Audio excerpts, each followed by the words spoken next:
Ladies and gentlemen, boys and girls, welcome to the Adventures of Adam. I'm Adam. Let's adventure. And on today's adventure, we're going to be trying to take down bomel 50 hard. This has been the bane of my existence all week. I got to bomel 50 hard on Tuesday. I got off work about 5 hours early on Tuesday. I came home and I spent about 5 hours working on bomel 50 hard. So what had happened was I did some research online on YouTube and found a video by Stu Gaming with 103,000 views, showcasing how you can do it with Templar unbooked. And I copied his build exactly. The only differences are, I guess, I'm a little bit shorter on HP, which I accounted for with an HP aura. And that's it. The mastery setup is exactly the same. I have the exact same speed, regen, immortal, and I kept failing again and again and again. And it got me thinking, clearly something's not right.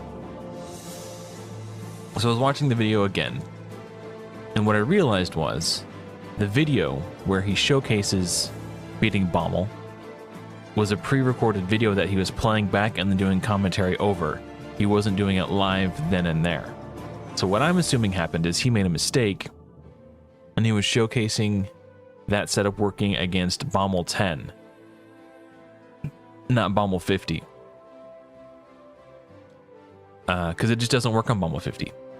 So I did a little bit more research today before I went live, and I found a video by Soda Dragon, a Raid Shadow Legends content creator, who showed the exact same setup as the Stu Gaming video, only it showed that Templar was fully booked. So I wasted 5 hours of my life trying to do it unbooked because the Stu video said you could do it unbooked. Turns out you can't. So we're going to remedy that today, right now. Hopefully we get lucky with these books and we can land 5 out of 5 here and not waste many on the A1. So do 1, 2, 3, 4, 5. Okay, so we only need one more in the A2. So we're gonna try to beat bomel 50 today. That's the goal. Hopefully this is all it takes to fix it. And hopefully it doesn't take... Yeah, should have seen that coming. Yeah, I should have just saved myself the time and put 10 books in. Okay, so let's try it again. Now, it is still a little tricky to do. Oh, also, another thing I wanted to mention was before I dedicated those resources to my Templar, I went to the Hell Hades gear optimization tool, or the Hell Hades optimizer, and I decided to look for teams that people have successfully defeated bomel 50 hard on, that using champions that I have access to on my account. Hey, what's up, JE? And 0 teams found. Meaning this rotation, or any rotation as far as I'm aware, no one has beaten bomel 50 hard using champions that I have access to. So it's going to be tricky. I'm going to leave this open though. That way, if I beat it, the team that I use will automatically be uploaded into the Hell Hades optimizer. So we're going to leave that running in the background. So hopefully we could help some people out in the future. And we're going to get into it. So it is very tricky because a number of things have to happen due to the way we have the mastery set up. So, things that need to happen. Templar needs to get the killing blow on at least 3 enemies going through the wave.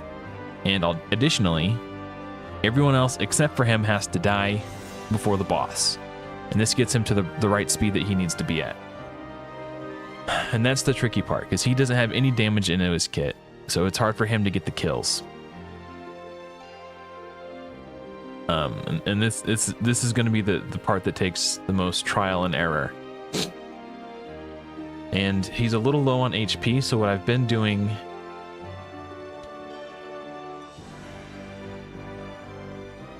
is using a seducer as for an extra 25% HP is the aura. And then I've been using, obviously we need Templar. But then for damage dealers, I had been using Soul Bond. We'll try that again. And Bellower. It might be that Soul Bond does too much damage, and I could just cut it back to just a single Bellower. But then we're just going to throw another food champion in here. So 2 food champions and then damage dealers, and we got to try to get at least 3 killing blows on the waves with Templar, and Bellower and Soul Bond have to die before the boss. That's what needs to happen. So this part is hard. Like getting like just the right amount of damage out without killing them, so Templar can get the finishing blow. Unfortunately, Templar, I can't solo with Templar because this guy, Scartosis, I think is what his name is, just does too much healing, and I can't. If he was capable of soloing it, if it wasn't for the healing of those guys, he could probably solo it eventually.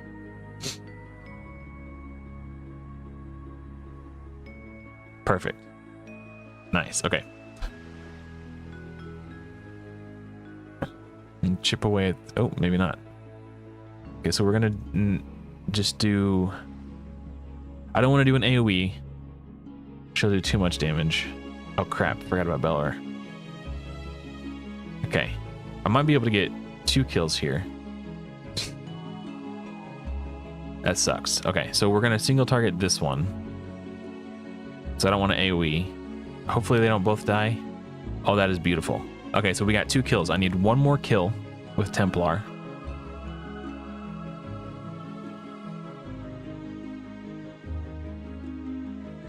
And then he'll be good. And then I just need to also make sure that my other guys die.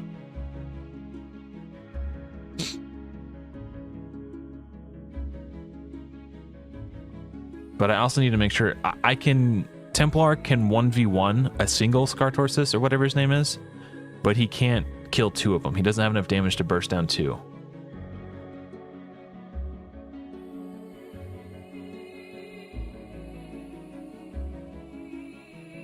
Crap. I might have to restart this. Sometimes the stuns get too much value from the Bellower stun set.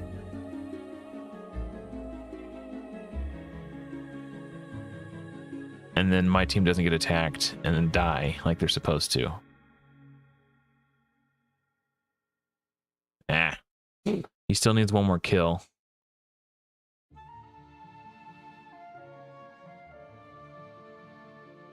But these 2 haven't died yet, so now I gotta reset it. So, like I said, this is the hard part. I can try taking out...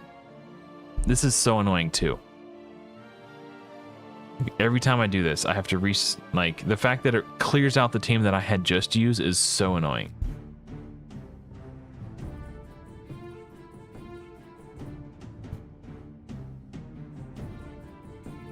Okay, so we'll try just Bellower. Maybe he will have enough damage to kill them, but not accidentally kill them all. I've tried putting the fully leveled Seducer in there, but he's just too tanky and he doesn't die.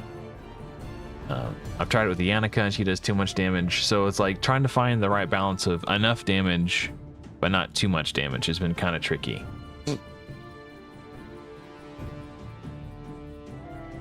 Let's try this.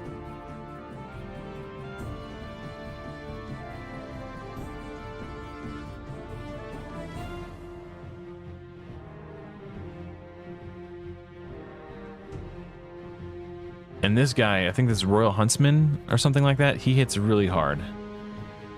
So if he kills Bellower before we get to the second wave, Bellower might not have enough damage.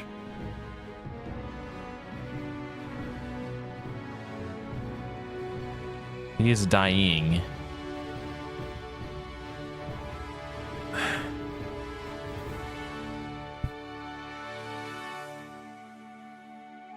Yeah, the heal, like 28,000 heal.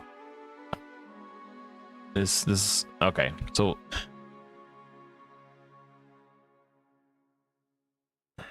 and now I have to re-put the whole this single-handedly the most frustrating part. Oh wait, I think I did a team setup so I wouldn't have to keep messing with that. Yes, I did. Okay, so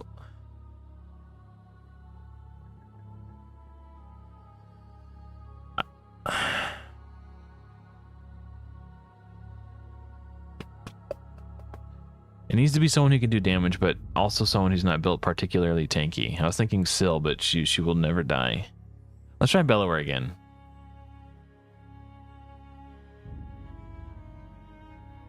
Okay, thank you, Brandon. Also, welcome. What's up, buddy? Yeah. Either way, he's a big part of the problem. Like, he needs to take turns so he can kill my team, but not the entire team.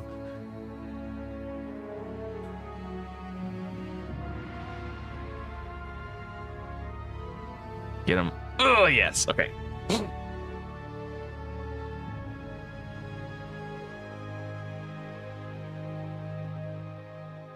Oh, I have to heal. Okay. I am gonna doink one of these nerds. Oh, see now I it's with her dead, I need Belloward. Definitely need Belloward to survive into the second wave. Because I can't kill the two Scartosis alone.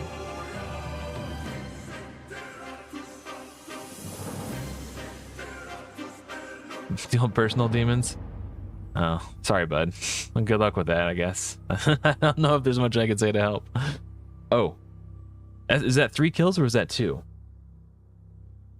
Master Butcher? I can try. If I get burnt out on trying this, I'll go for the Master Butcher. Okay, I can't. I just don't have enough damage.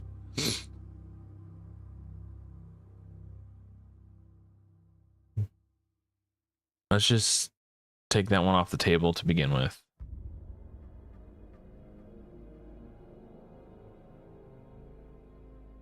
I've tried doing a, what's it called? Just like a Drexthar solo. I've tried Drexthar Syl of the Drakes duo. I've tried crap. Bellower's gonna kill him. Damn it. I've tried a bunch. I've tried a bunch of stuff.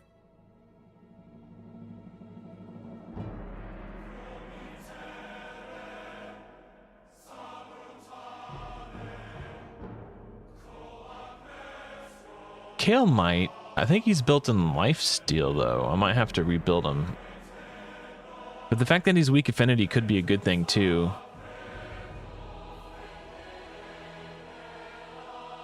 I think Bellower is going to get a turn before... Oh, unless he gets his... No. Oh, damn it.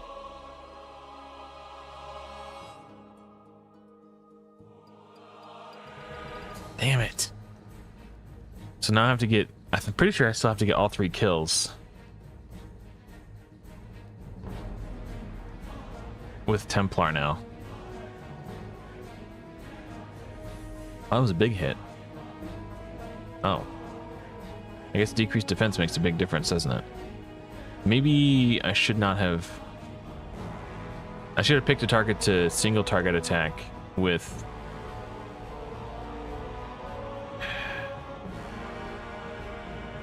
I don't want to accidentally...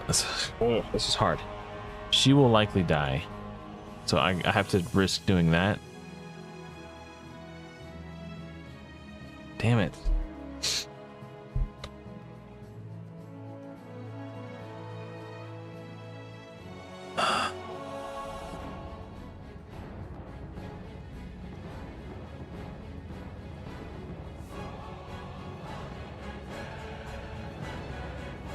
I kind of like having someone who I know can just like pluck off some of the problem targets with one hit. But maybe also the AoE A1, she can kind of whittle them away slowly. I think I'm going to try this one more time, but I'm not going to use Bellower's decreased defense. I think that was part of the problem. Because it made Soulbond do too much damage.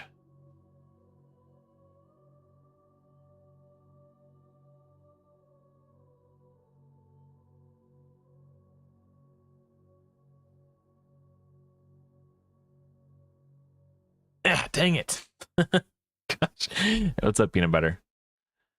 He 100%, unless Bellower gets feared. So playing around Bellower fear as a possibility, I'm gonna do that. Yes, okay. I now have to do something else. I don't want to AoE, okay. So there's 1 kill. I need 2 more.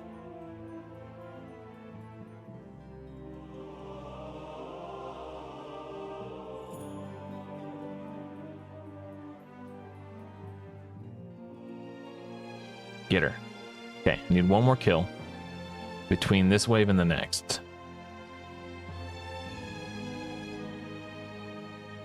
I think Bellower's gonna snipe that one. Yeah, okay, it is what it is.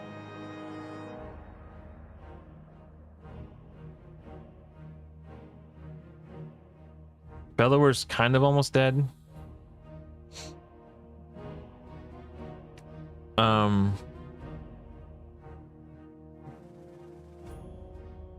Trying to think. I need Bellower and Soulbond to die is the other issue too.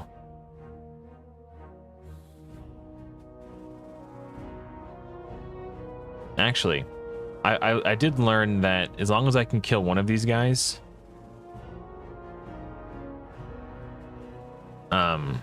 he can solo the rest. I just need to make sure Soulbond dies. Soulbond needs to die, and I'll be fine. This is looking good.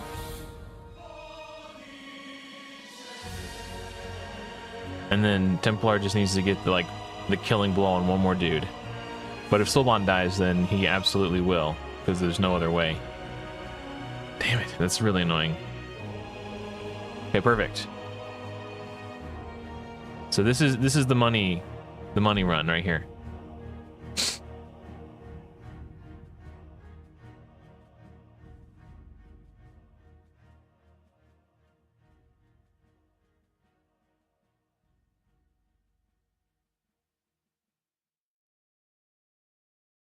They always make it look so much easier in the YouTube videos, don't they?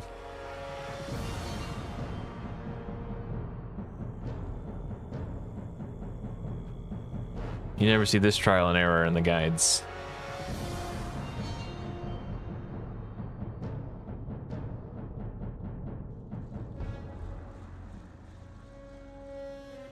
Okay, so in theory, with the speed I have gained from my masteries and the native speed my champion has been geared with, and the fact that I booked his A2, this should work. We just have to hope that his A1 doesn't accidentally place decreased speed. He shouldn't have enough accuracy, but I can get 3%ed.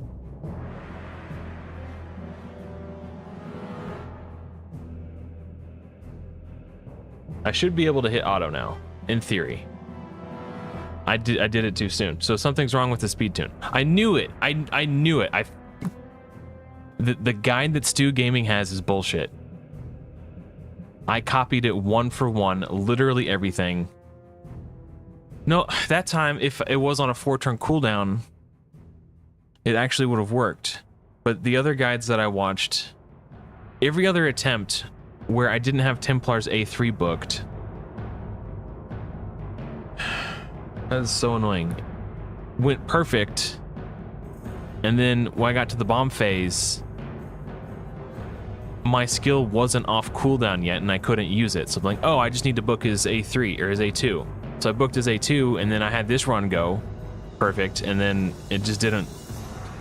Okay, that's fine. I could just manual it. It's going to be a huge flipping pain.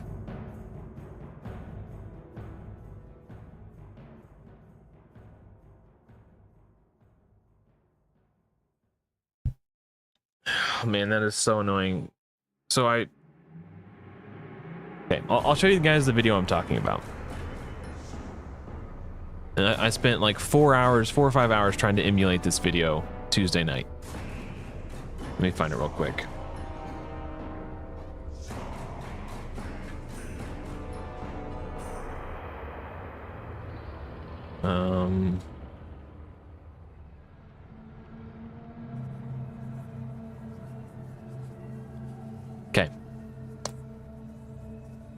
103,000 views. That's a lot of views.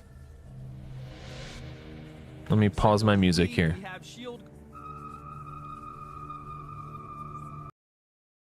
Let me move myself out of the way. In here with us. We already beat wave 1. This is Cold Brew's. I watched Cold Brew's guide too, but Cold Brew has his at like 240 speed, and I can't get the right HP levels with that speed. And also, Cold Brew's is a manual run as well.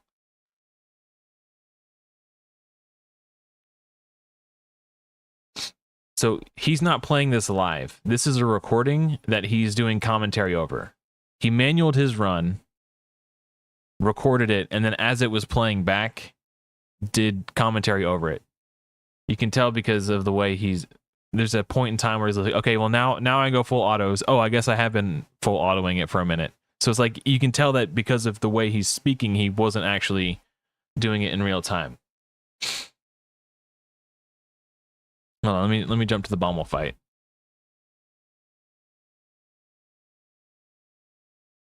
So it's you get attacked and then you get your turn. You get attacked, that's a counterattack. Then you get your turn. So this is correct. And then right here, this is when I use my A3.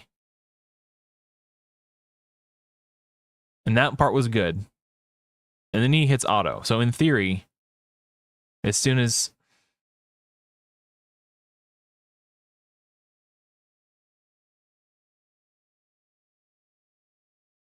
But you can't... That was too early. Based on the turn meter. So this is like what I did right here. And then somehow the bombs... I don't know. Something got screwed up. I don't know.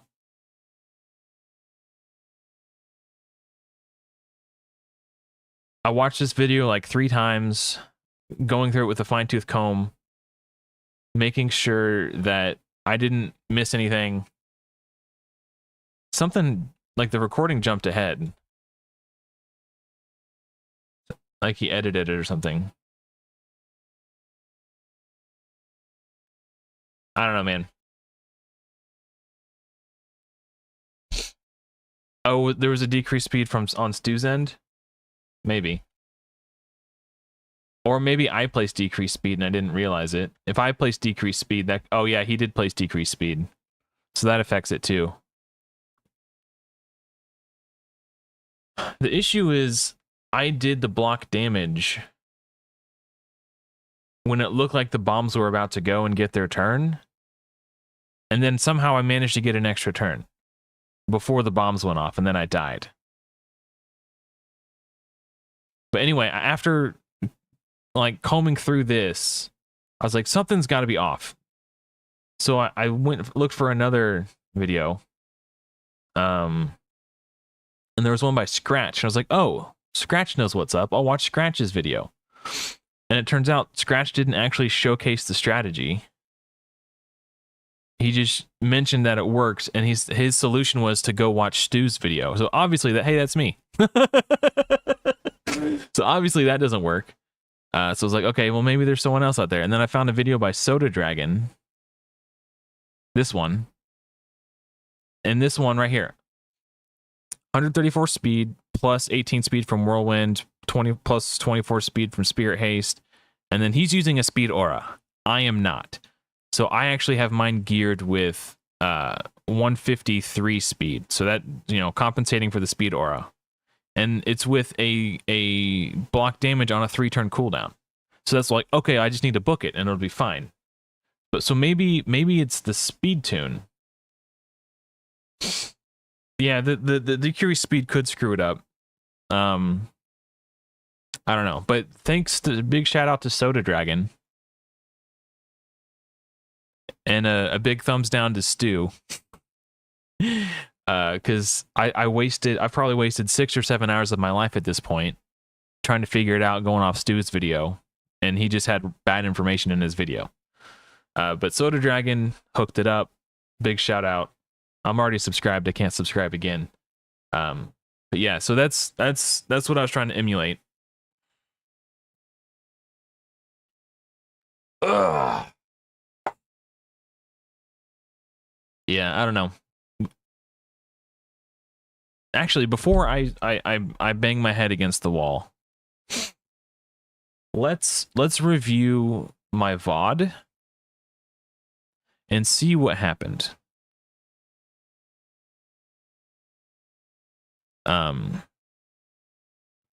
So hold on. I gotta rewind it. I'm gonna see what happened in my run. Did I place decreased speed and not realize it? Is my guy too fast? Is my guy too slow? I'm rewinding it now so I could review what happened. Okay. Okay, now I'll cue it up to show you guys. Hey, look at that handsome fella. All right. So this is what it looks like in Stu's video. So far everything is good. Counterattack, turn. No decreased speed, he resisted it. Looking at the turn meters of the bombs to get my timing right. I put up the block damage. They explode, everything's good. I attack, no decreased speed, it resisted. Looking at the turn meters of the bombs. They're over halfway. So I felt, okay, now it's time to use it. And then I get another turn here.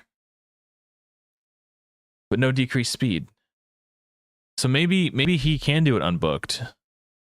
Which is weird because if that is the case, why did it not work for me when I spent like 7 hours doing it the other night? It's so frustrating. So anyway, I'm gonna try this again, and I'm just gonna manual it.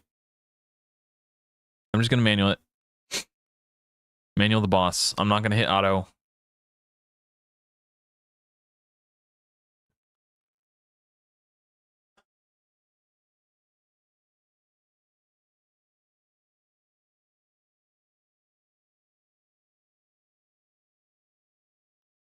I don't want to kill him with Seducer. I want to make sure I get the kill with Templar. Just to be safe. Oh, don't get feared. Don't get feared. Yes. Okay. So 1 kill. We need 2 more kills.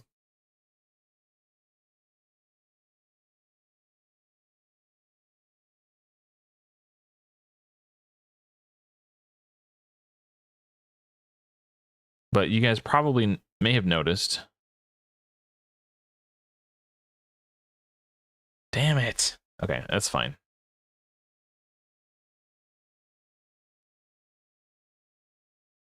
Come on. Oh, flip. Okay, so I need 2 more kills in the next wave. That sucks.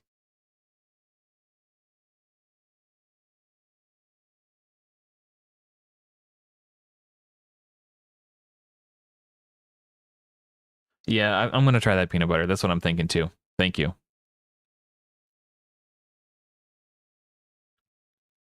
Yeah, we're just going to have to manual it.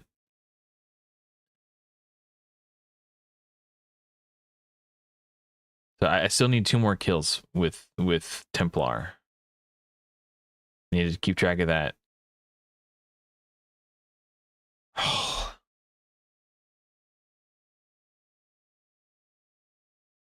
Dang it. Okay, so I need to...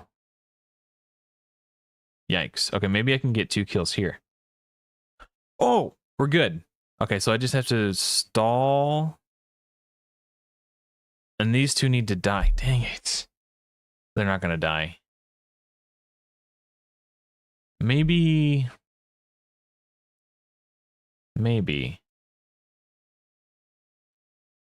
I'm not going to reset. This could still potentially work. He's slower than he needs to be.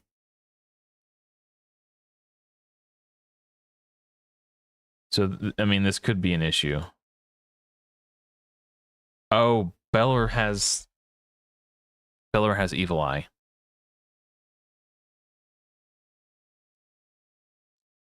We might still be fine, but that's annoying. Their turn meters are close enough that I might just be able to block damage on all 3 bombs exploding. Yeah, it looks like I'll be able to. Okay, so this still could be fine. Nope, totally not fine. Okay. Oh, I survived somehow. Okay.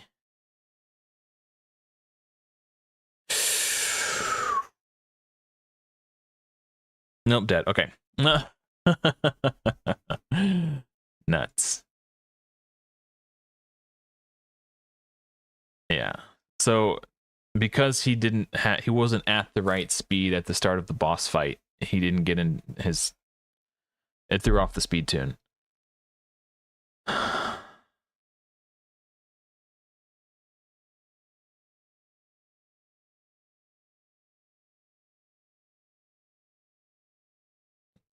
Nice. Okay.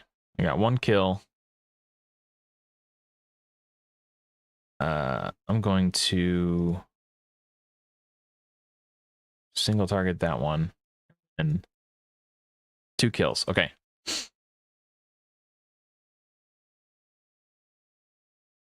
we just need 1 more kill, but the problem is my companions are nowhere close to being dead. I killed them too fast this time around.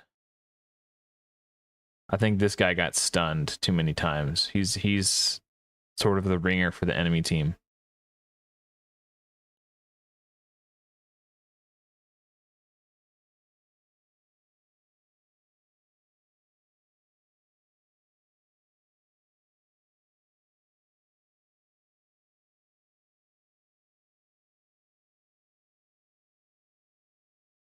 Okay, heals coming out are good because that buys me more time.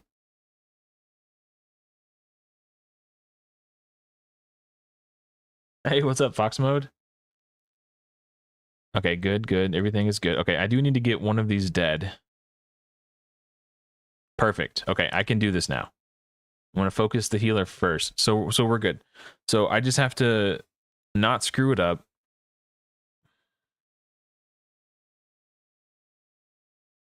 And we're good.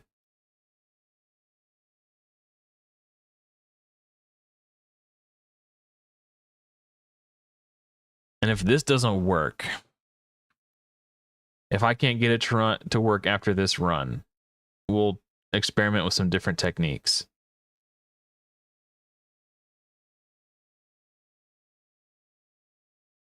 But I want to try this first just because I feel like it might be the easiest. And not easiest as in like, it requires the most effort, but it's like the simplest. There is a way, and I did it on accident on bomel 10 when I was trying to solo bomel 10 with someone other. I was trying to figure out different ways to solo it, and I was using one champion. I forget which one I was using. I forget his name, but I put him in the fastest regen gear I could possibly muster on my account, and he just happened to fall at like 279 speed. I don't know what his true speed was. I'd have to do the math. Based off of like how much speed he was gaining from the speed set. But at like 279 speed with 1 speed set, he was actually getting a turn in between the 2 bombs going off. So if I could figure out exactly what speed that needs to be at to take a turn between the 2 bombs, I could try a double Master Butcher setup so that 1 bomb explodes, Master Butchers get hit and heal the team. But the passive is on a 1-turn cooldown. So the second Master Butcher would need to take the turn in between each bomb exploding so that when the second bomb explodes, his passive will trigger and full heal the team. So that's something I could try too, but it's going to take a lot more knob tuning.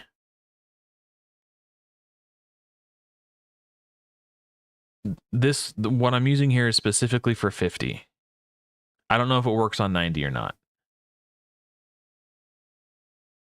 Or it's alleged to work on 50.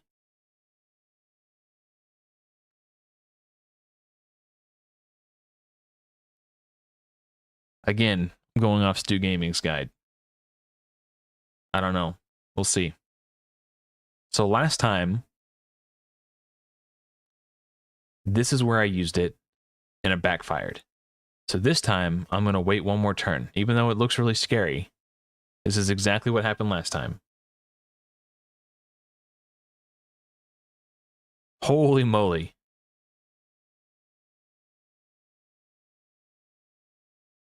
Wow.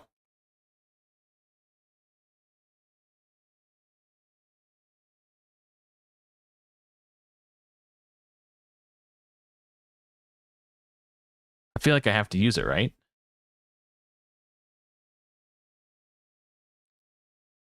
Like, do I risk it? Surely these turn meters will fill. And Bommel's about to go too.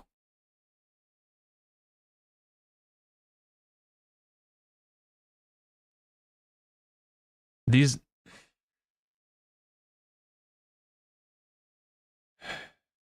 I think I have to hit the button. There's no way.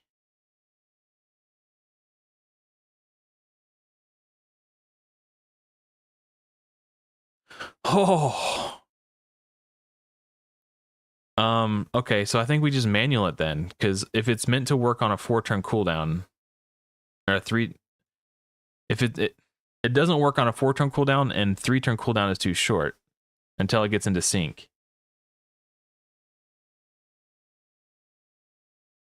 Yeah, so okay. We're just gonna keep going. Let Warmaster do the trick here. So the claim that it works on a 4-turn cooldown is a lie, because it clearly doesn't. But it's not strictly like a 3-turn cooldown either. What a mess.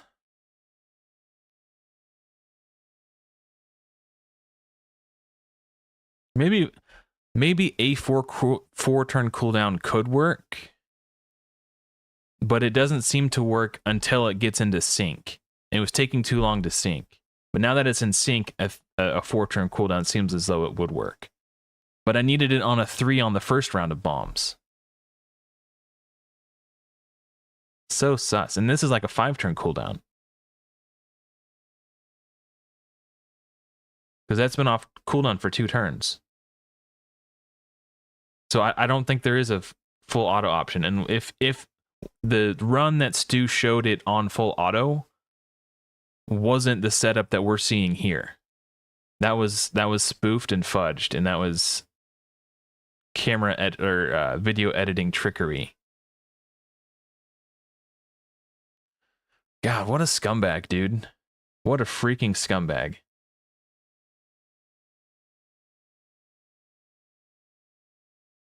Because he was showing it on full auto.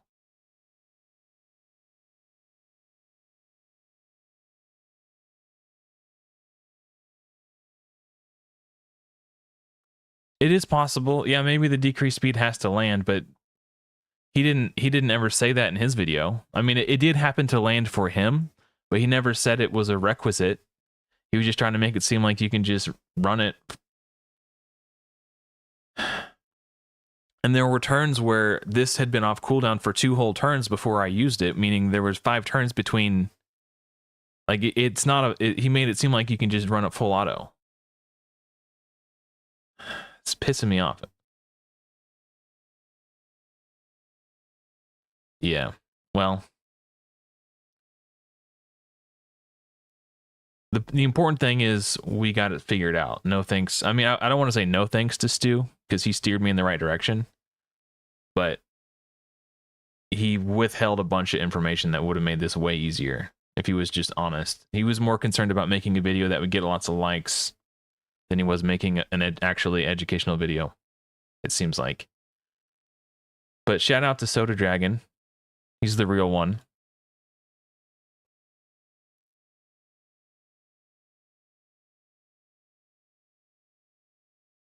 Hey, what's up, Bruce Kendall? Welcome.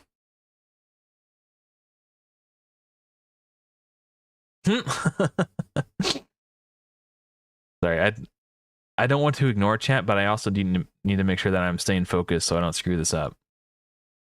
What's the plan for 90? You know what?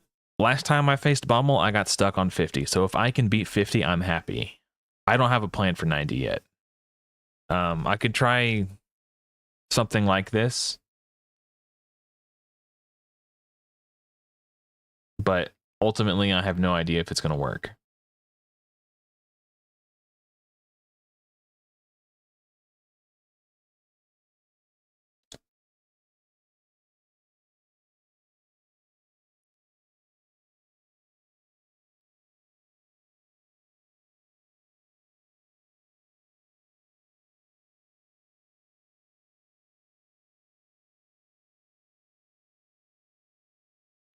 All right, let me get my music playing again.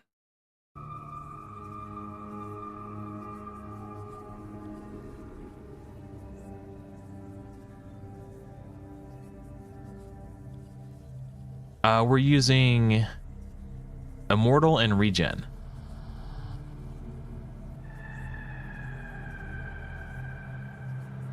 For the sets. I'll show you the full build after this.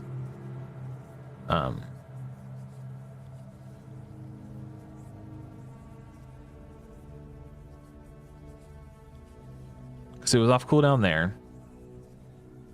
And I do need to use it here. Okay, yeah. Maybe if you land the decreased speed on exactly the first turn, it could work on a 4-turn cooldown unbooked. But I think you just need to book it. Oh, crap. So decreased speed could potentially screw things up now. I gotta lock in. Okay, this is an obvious block damage for the... He removed my buff! That decreased speed ruined it, man. Oh my god. I just got 3%ed.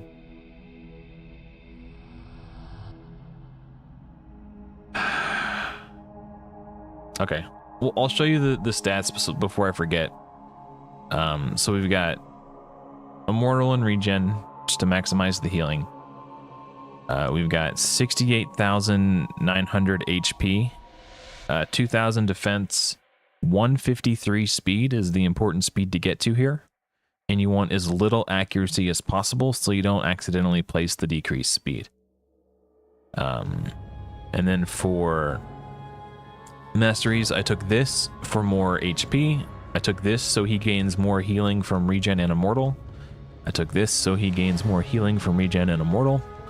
And I took this so I could come down to Spirit Haste to gain more speed when his allies die going through the waves. I took this to gain a bit of extra healing when he's low.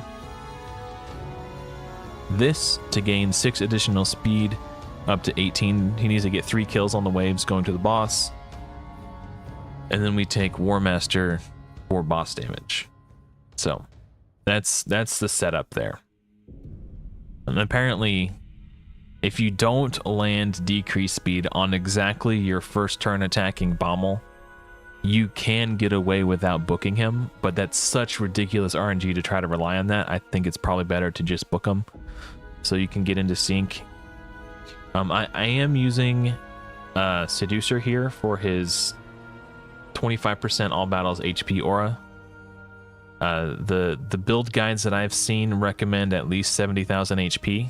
So because I'm a little shy, I'm using the HP aura.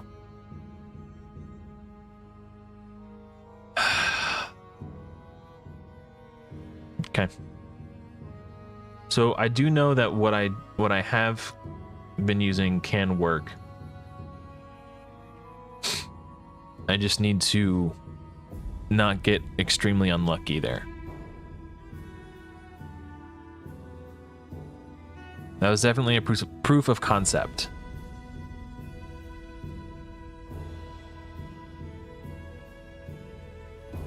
That's so annoying.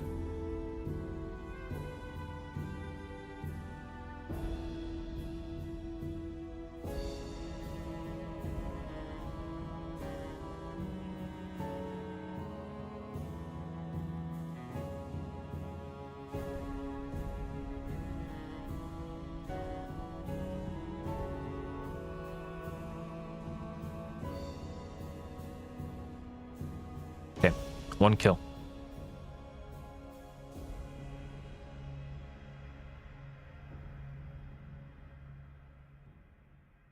Two kills. We just need 1 more between now and the next wave.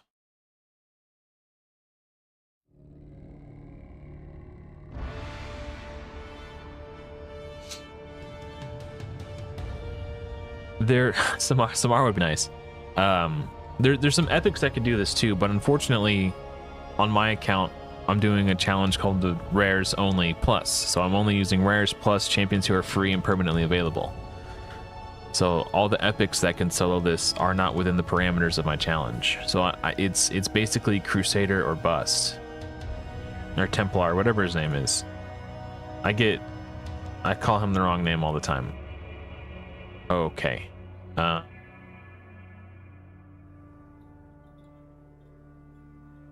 hoping I can get like a double kill here. Not quite. My team's not going to die now. We ran into this problem before, where my team wasn't dead. I'll try it one more time.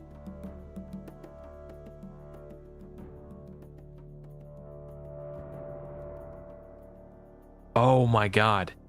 Bellower counterattacked, but Bomel had already had 0% turn meter because it was his turn, so the Evil Eye did not proc.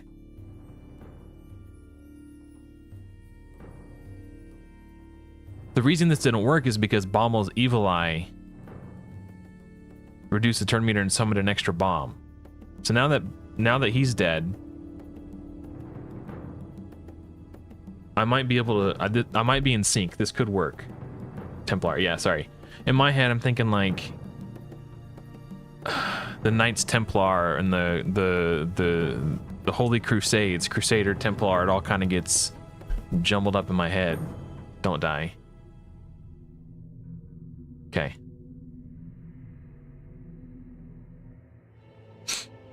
This might be it. That might just be the play. Rather than my kitty cat's trying to get some lovin's.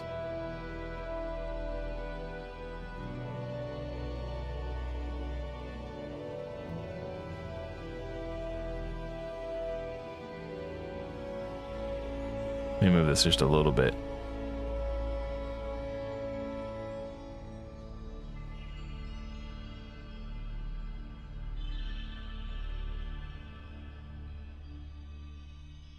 So as long as we don't get hosed by the 3% rule, I think we're good. Yeah, this is looking really darn good.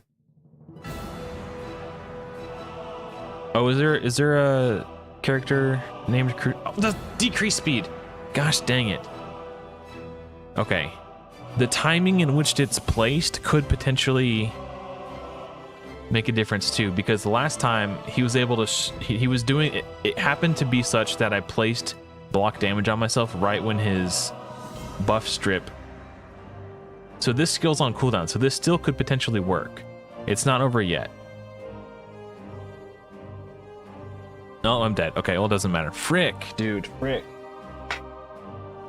Oh, man. It's his A2 or whatever that strips the buffs. Dang, man. I know there's a chat delay. And my head's also blocking the chat on screen because we got the kitty cam going. Okay. This is so frustrating because I know that what I'm doing has the capacity to work. It's just, and he got stunned. I think he might be able to finish off this guy is what I was hoping for. Dang it, all that for nothing.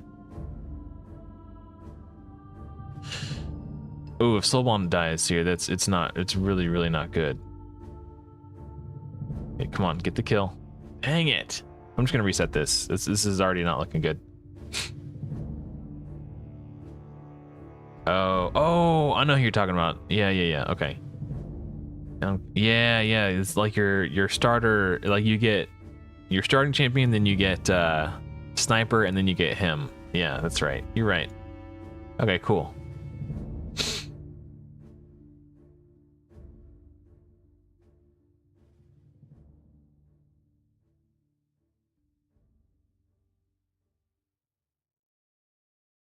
Okay, 1 kill.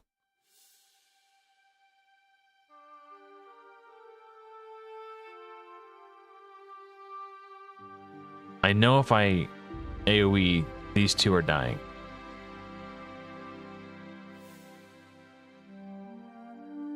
I don't think Bellower hits hard enough. Okay. I could get a 2-for-1 here, but I don't want to be greedy. I definitely want to try to secure at least 1 kill. Because if I whiff on both, then I'm just in a really bad position.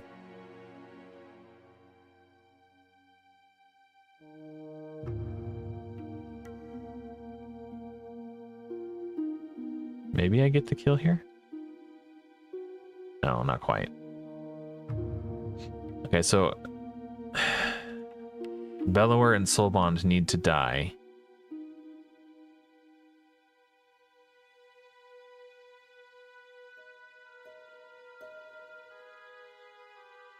I still need one more kill with Templar.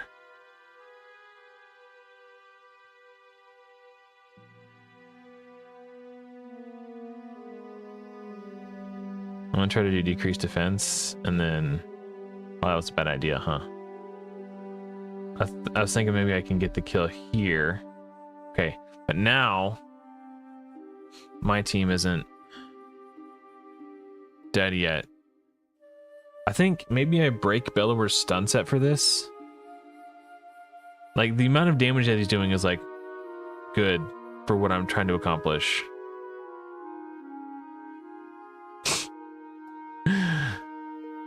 Maybe that decreased speed will actually help. Who knows?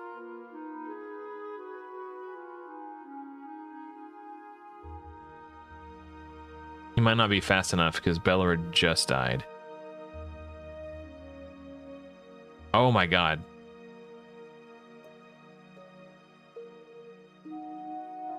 Okay. These bombs are gonna hurt. So that sucks. And then I'm probably gonna... oh my gosh.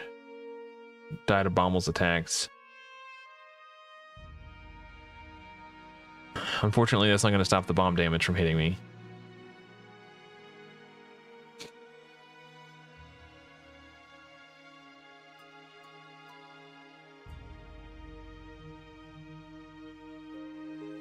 Ooh, that was a weak hit. Damn, dude, that did like 11,000 damage to me.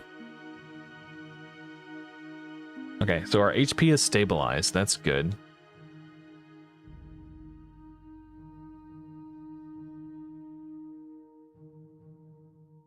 The real OG.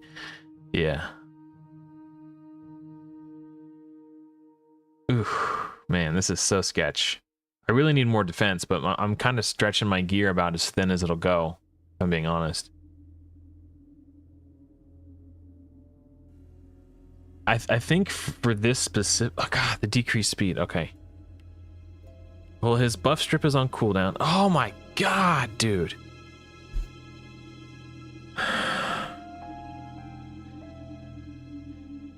Okay. I am like so flipping low on silver right now. I got 1 million silver. I'm trying to remember who it was. I think it was this guy. I put him Longsword Torux. Jesus Christ. I put him in like the fastest regen set I could muster, just to see what would happen.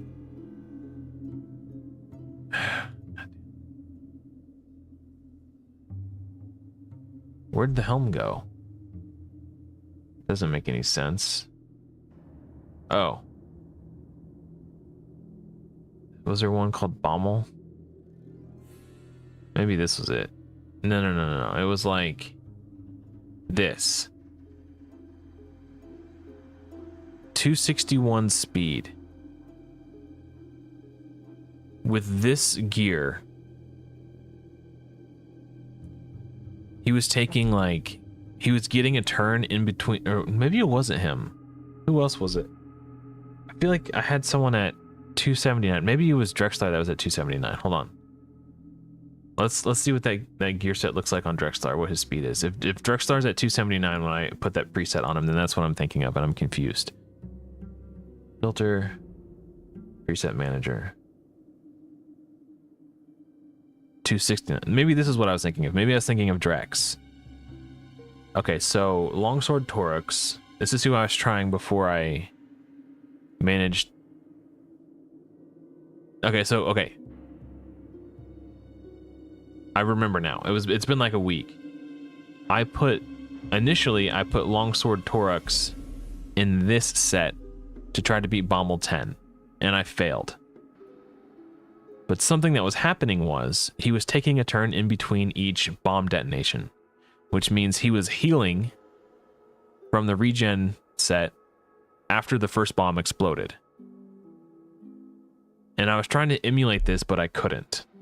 So then I just said, screw it. Last time I did it, I used this gear and it worked. So I put this gear on him, 219, with more resistance, so he's not getting the HP burns and the bombs and stuff.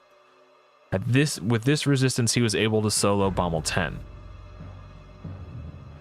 The bombs on bomel 50 are the same speed as the bombs on... So this is bomel 10. The speed of the bombs, they have 75 speed. This is hard mode. So we go up to stage 50.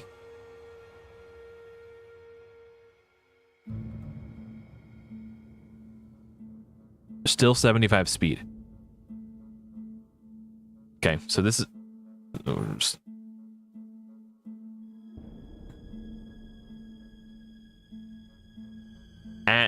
With Longsword Torux,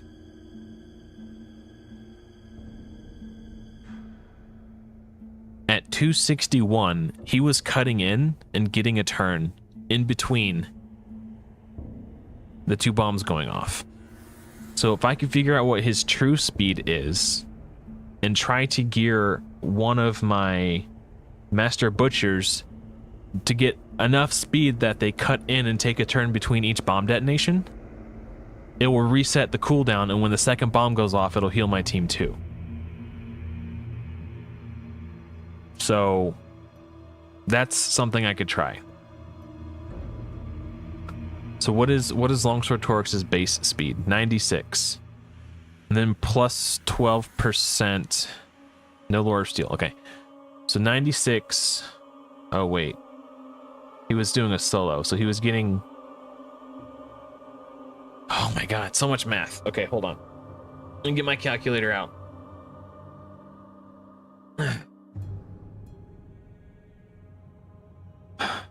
Okay. 261.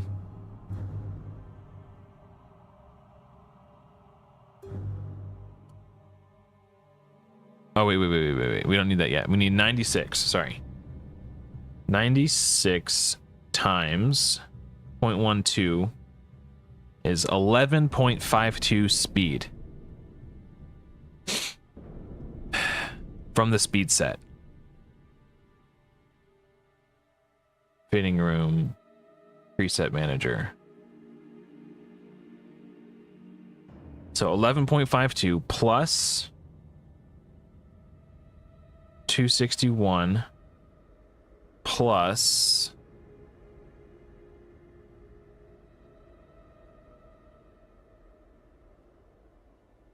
just do it this way. 24 plus, I think it's 18. 18 equals, that's 314.52 speed. Is 314.5.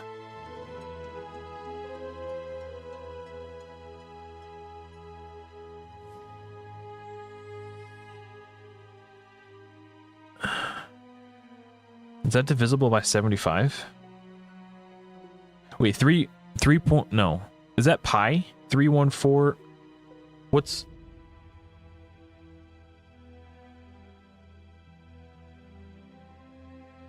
Hold on a second.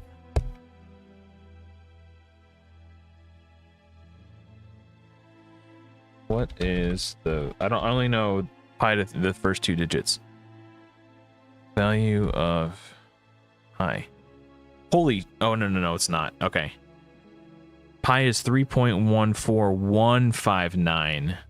This is 31452. So there's just an interesting coincidence. It's not pi. Okay. I was like, is there some sort of weird mathematical equation conspiracy going on here? Okay, now that Peaches has stopped moving and she's become less interesting, I'm going to move my camera back to my face. Oh, man. Okay.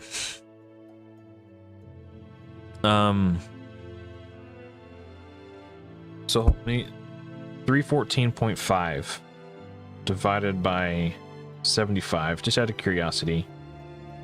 4.19. So I'm wondering, it's like 4.19 times faster than the speed of the bombs is what we're working with there. So I'm wondering if I just like gear my champions at an amount of speed that is divisible by 75. I don't know, man.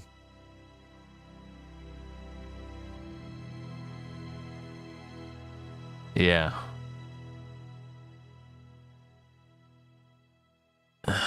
Yeah, man. So I'm wondering if, okay, let's pull the Master Butchers out. Maybe we just invent,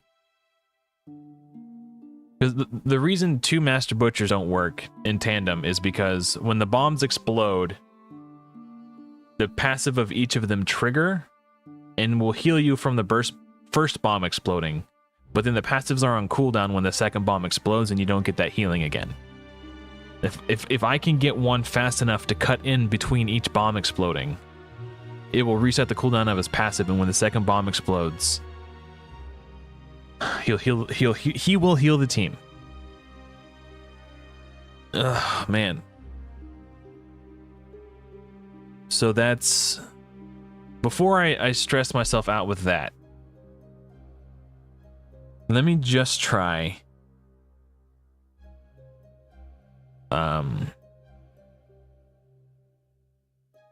something more simple than what I've been trying to do. Okay, let's claim this. Unless there's already one active right now. Yes, there is. Oh, whatever. Okay. I have I don't want to say it's like a high resist Seal of the Drakes set, but I do have one with more resistance. Why does it say 206? I must need a resistance banner for her.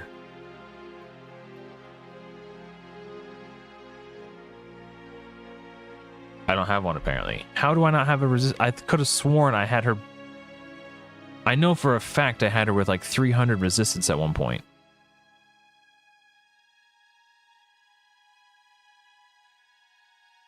Because that's how I beat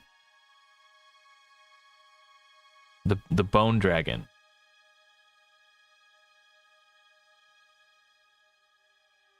Last rotation on floor 80. Did I accidentally delete it or something? Defense, HP, accuracy. What the hell? Maybe this wasn't, I swear. Okay, whatever. We're gonna try that. Just to try to keep everybody alive. Doom Tower. Let's do...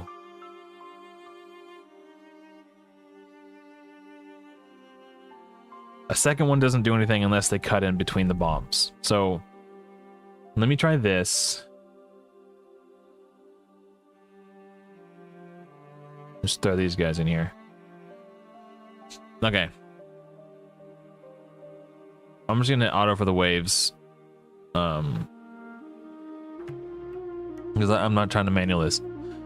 Maybe with the healing, the bombs are what's killing me. The dread bomb minions that he summons are what's killing me. So if I could just survive the bomb attacks, I would be fine. So the way that I do that is I have a Master Butcher in here to heal my team when the first bomb explodes. So they have enough HP that they don't die from the second one exploding. And if Master Butcher dies, I can revive him with Syl. That's what we're gonna try. That's the plan. I'm gonna try it maybe like 2 or 3 times, maybe come at it from a few different angles. If that doesn't work, I'll try to gear a second Master Butcher with the magic formula in hopes that he can, maybe if I gear him with like, so each bomb is like 75 speed. But when do they get summoned? So if I wanted...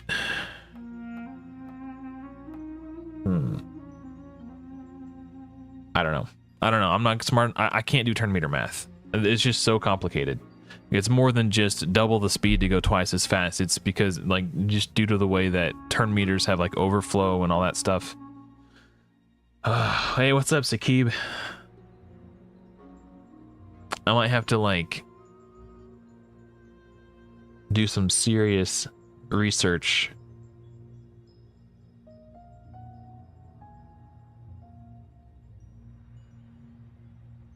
on this.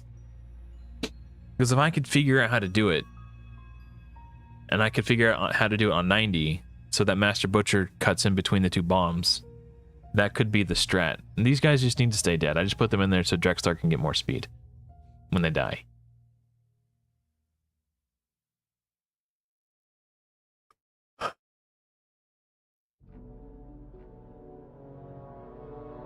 Yeah, that is something I've tried on Tuesday when I unlocked this hellhole. He just dies. So maybe that's something we can try with this team with the Master Butcher on the squad.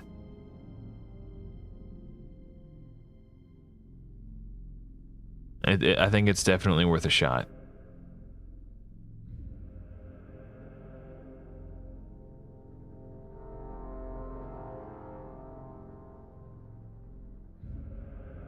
If Syl doesn't quit reviving those nincompoops. Yeah, I don't know.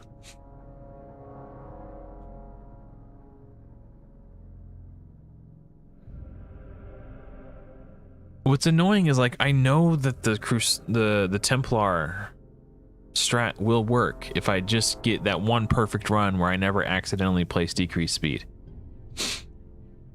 But I don't want to just sit here, because, like, it's a 3% chance every time he attacks, and I have to probably attack 150 times, so I'm almost guaranteed to get it every single time. It's like, could I do enough runs until I get the perfect run? Yes. But do I got time for that nonsense? It's yet to be determined. I'm leaning towards no. I'm being perfectly honest. I'm just trying to crowd control these guys so they don't heal.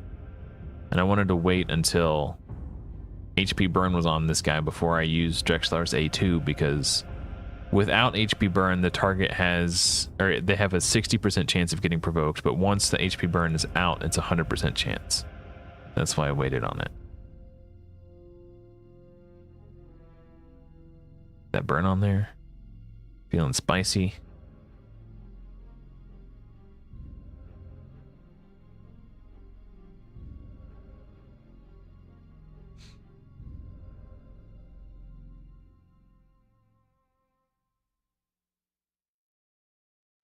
One issue with this, potentially, is when Bomel strips your buffs, I think he stuns you, removes all buffs from all enemies, then attacks them. Oh, places a bomb debuff on each enemy that detonates after 2 turns. Places 1 additional bomb debuff for each buff removed by this skill. Syl's passive also places increased speed. So that's kind of a huge bummer. And Syl has a chance to reduce turn meter on her A1. She has no accuracy in this build, though. So maybe we just get super lucky. I say super lucky. That's 2 attacks from Drexlar without placing Brimstone. So that's annoying. Drexlar's stunned. Oh boy. He's already at half HP before the bombs detonate. How did Syl survive that?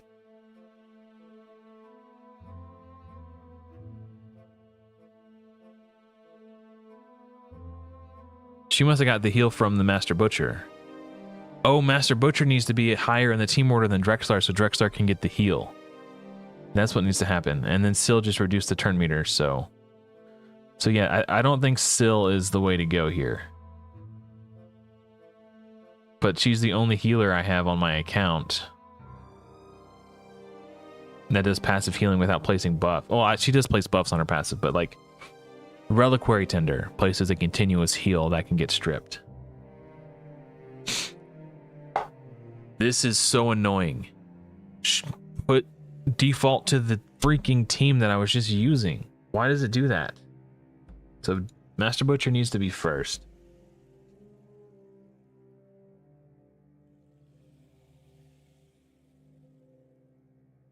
Maybe I do 2 Master Butcher, because when Master Butcher dies, he revives a random ally. So when the first one dies, when the first one dies, no one will get revived. When the second one dies, he'll revive the first one. And then when this one dies, it'll revive the second one. So maybe they just revive each other? I gotta let my cat outside. We'll try that. I'm gonna let it go on auto while I let my cat out.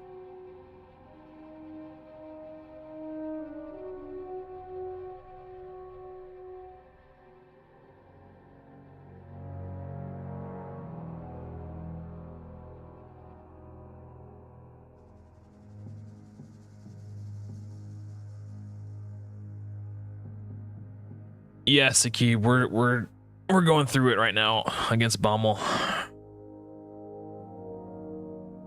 I have a theory that would require some intense speed tuning, which is a little bit beyond my capabilities. Just the math is just too advanced for me. But if I could figure out how to speed tune such that a Master Butcher gets a turn and cuts in between the bombs detonating, I think I would do fine. But I don't I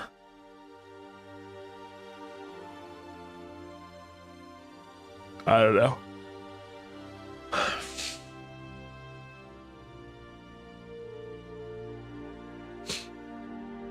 Maybe. Well,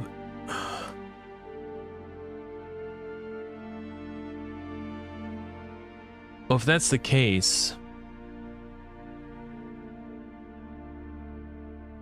hold on. So, well, it depends. If Drexler is at like half HP, maybe I put one in front of Drex and one behind Drex. Because if Drexler is at half HP and he's in the lead, he will get hit and he will die before Master Butcher's passive can trigger and heal him. If Drexler is at the back, Master Butcher gets hit, heals Drexler, and then Drexler gets hit. So putting Master Butchers at the back is only the right strategy if your champions, all your other champions, are at full HP and they don't need the heal to soak the incoming damage. So like in Arena, for example, that's 100% true. You want your Master Butcher or your Vogoth or whomever at the back. Because in Arena, your team is designed to be a go second team. It might be that I want one Master Butcher in the front, then Drexlar, and then the next Master Butcher. No, actually, it depends. If I'm in a position where Drexlar seems like he's always at full HP before the bombs go off, then I'll put them in the back. But that last run that I did, Drexlar was at like half HP. And he died before he can get healed from the Master Butcher. And Syl of the Drakes survived, despite being weak affinity, because she was behind Master Butcher in the team order. Yeah, Drex is a beast, bro. Yeah. As long as he can provoke these, whatever these nerds are, Scartorsis or whatever. This guy, as long as Drexlar can provoke this guy and prevent him from healing, he can 100% solo these waves.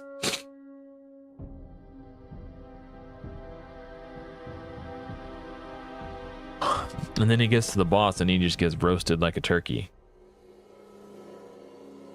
I also need to do a manual takeover when we get to the boss, because these guys provoke and place increase attack and stuff, which is going to cause them to these buffs it's going to cause them to take extra damage. Could potentially take Drexlar to take extra damage too. I just realized without an AI setup that tells them not to use that skill, they're going to use that skill, and it could cause problems when the buffs get stripped and extra bombs get placed.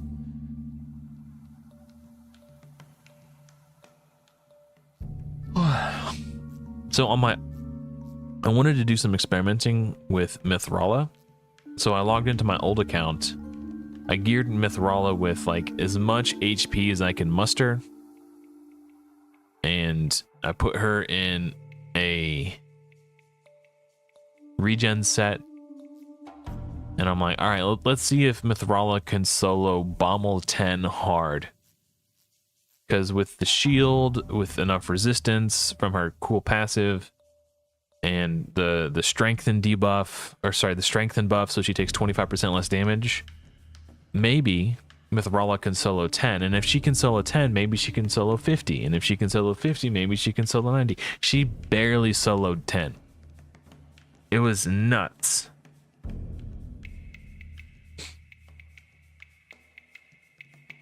So I'm really not optimistic. And I think the only way I do this is with a crazy speed tune. Drexlar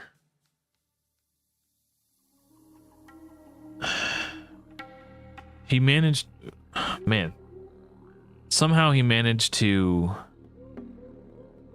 cut in between the two bombs. So this is good information. But he's dead 100% when this bomb goes off. Oh no, he didn't die. Wait a minute. Master Butcher's passive didn't trigger to revive a random ally. Why? Oh, can he not revive another champion named Master Butcher, maybe?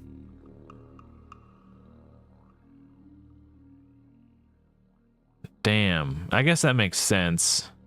Well, we're toast. But look at the HP though.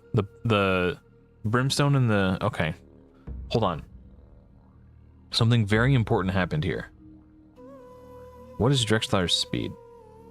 225. Hold on. We got 225. Why did I do that? 225. No spirit haste because nobody died until we were on the boss.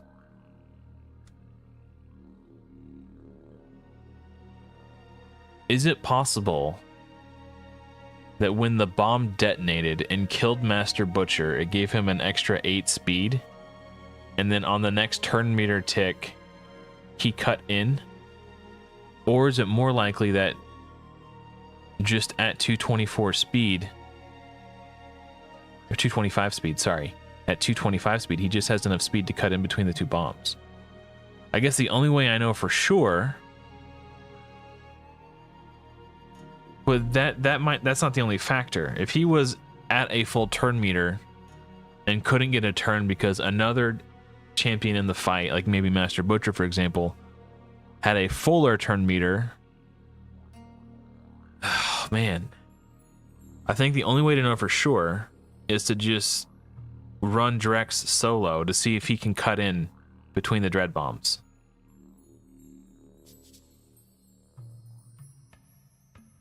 I need to, okay.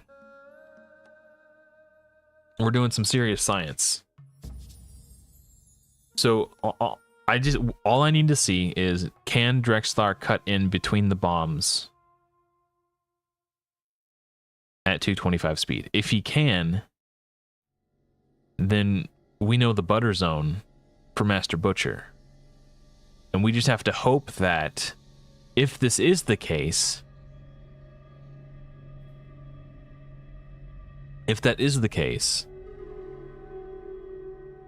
that we gear our champions such that they don't infringe on Master Butcher's turn meter ever getting full, getting like, because let's say hypothetically 225 is the magic number.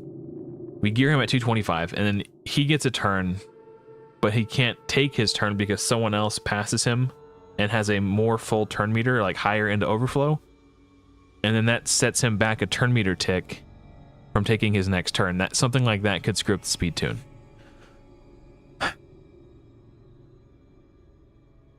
This is so hard. Like, turn meters are so complicated in this game.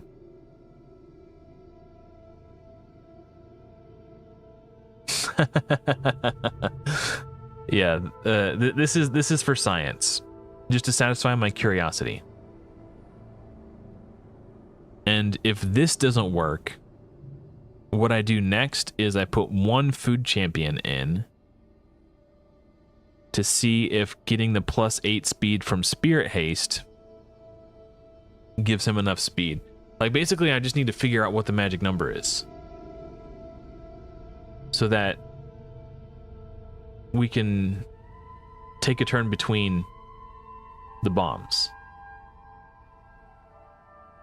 It'd be so cool if I had test server access, so then I wouldn't have to spend my own resources doing this.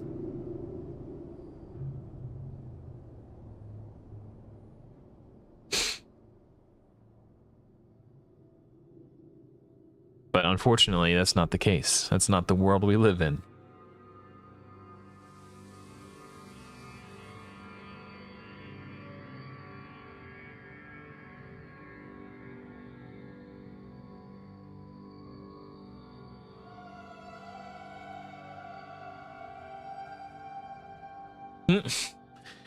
What I like about science and math is that they are concrete and the rules never change. They are what they are. It is what it is.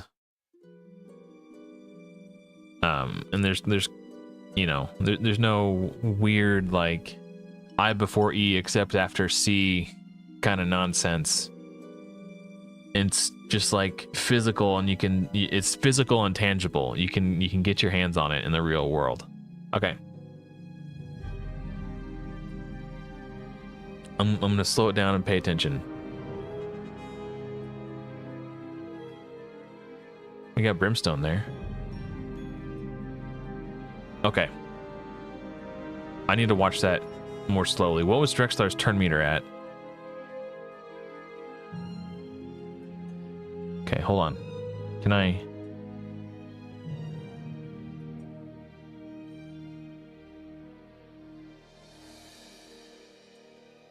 Turn meter's empty. You're going frame by frame.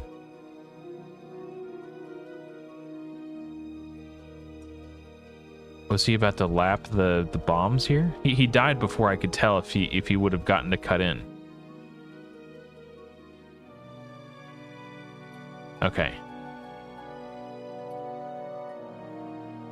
Wait, what is it? What is he doing that's boosting the turn meter of? Is that just something that he does? Oh no, okay. The HP burn damage deals damage to the bombs and triggers a short fuse passive. Is that what happened? Takes damage from the burn.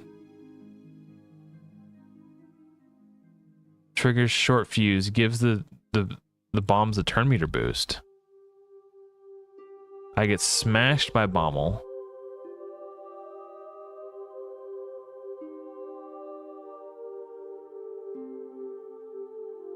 So okay. It's not just 225 speed. Something happened in that run with Master Butcher. Oops. Where's his turn meter at? Yeah, we're not. So there's must have been some sort of interference where someone was about to take a turn and then couldn't because another champion had a more full turn meter.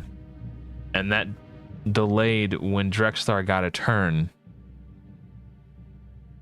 And then because it forced his turn to delay, it set... What a pain in the ass, dude. Oh my god.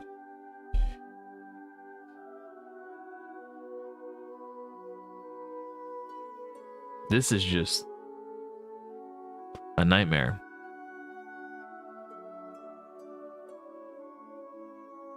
Yeah.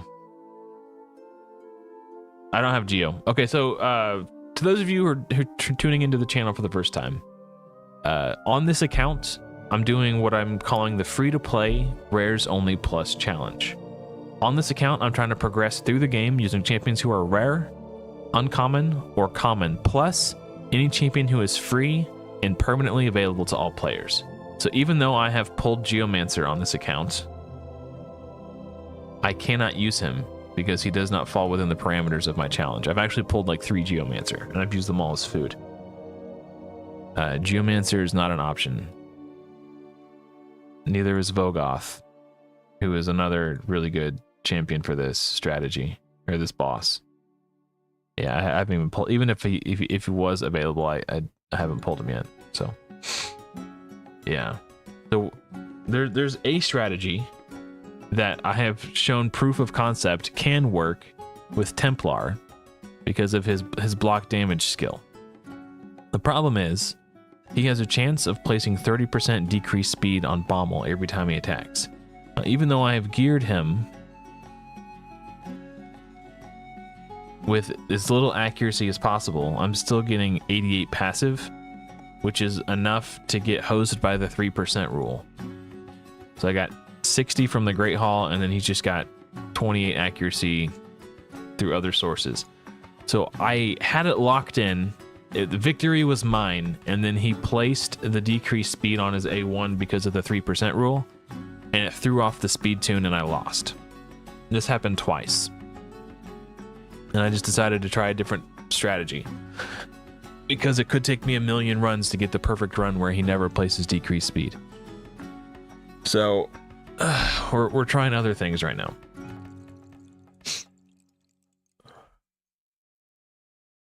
Revives a random ally with full HP when this champion is killed. Yeah, this never triggered when the only other dead champion was a Master Butcher. So maybe Master Butchers can't revive Master Butchers.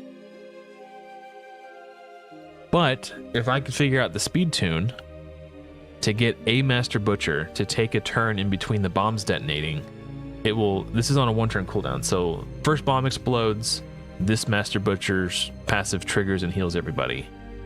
Then this Master Butcher cuts in and takes a turn before the second bomb explodes and heals everybody. That's the dream. But trying to figure out how to speed tune it so Master Butcher can cut in, it's just the math is so complicated, I don't know how to do it. It's something that I would have to like take an entire day when I'm not live on stream to like lock myself in a room and like really dedicate myself to trying to learn it. And it's just, I don't know.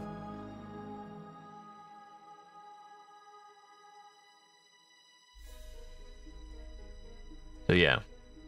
What other, oh, we haven't tried the Yakarl strat with the freezing the bombs to reduce their damage. Let's try that. And then is there anything else? Thank you, Sakib. I appreciate that. We can try decrease attack as well on Bommel.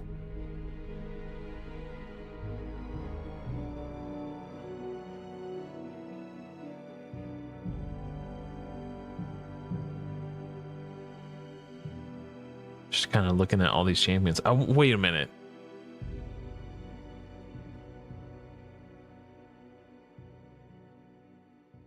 Oh, he doesn't do any damage though, but could a 2-turn unkillable? I don't know. I'm trying to think. Because the 1 turn when it's not active, he would have to not die to just getting attacked by Bommel. I don't know if this works. Also, it would just get stripped. And it's just out there for too long. It's up there for 2 turns. Okay, next. Lama Bird does revive on death. But it would just get stripped by Bommel, wouldn't it? Okay, never mind.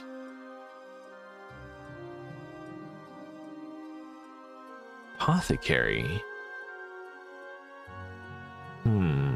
He does have a big single target heal.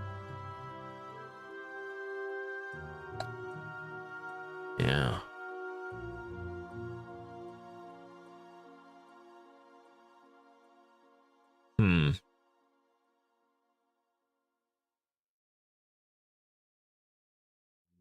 Man, I don't know.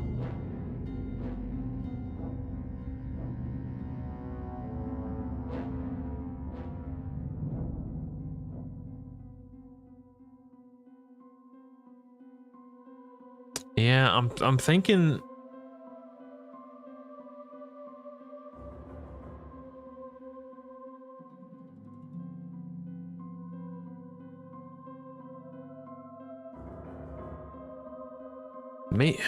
I don't know.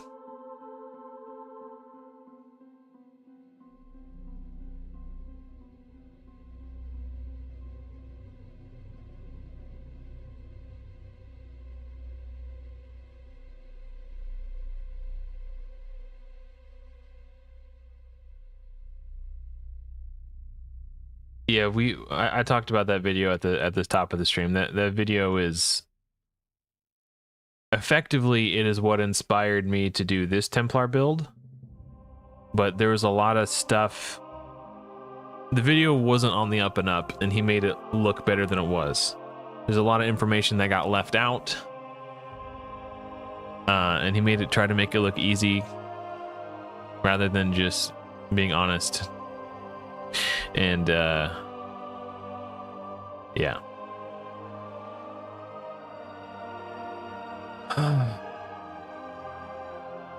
Okay.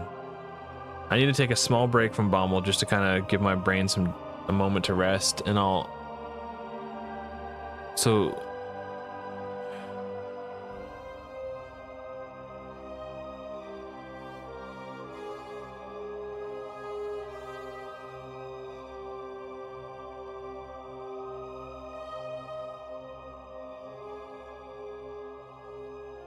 yeah, he wasn't here at the start of the stream. It's fine.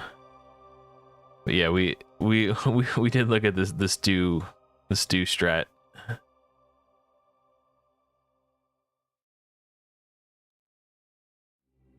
Get dunked on.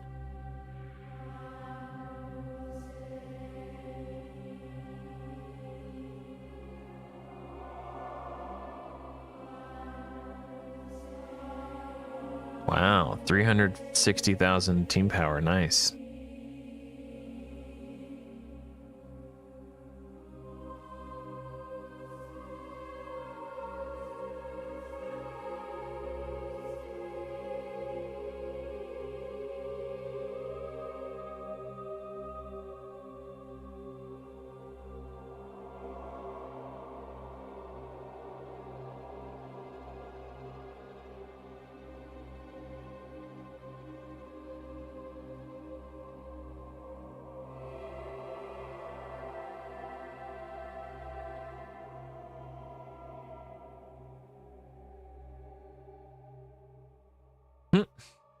Yes, she is so cold.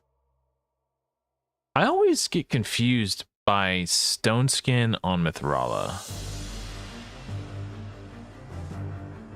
if I'm being honest. I don't get that.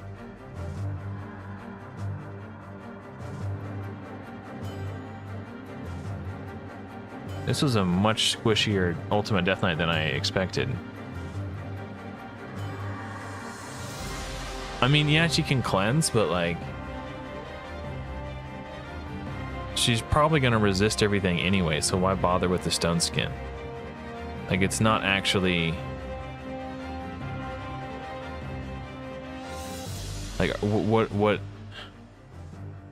what does the stone skin on Mithrala do? Is what I'm basically trying to get at here. I do want to kill her before she can revive. That's slightly annoying. Not the end of the world.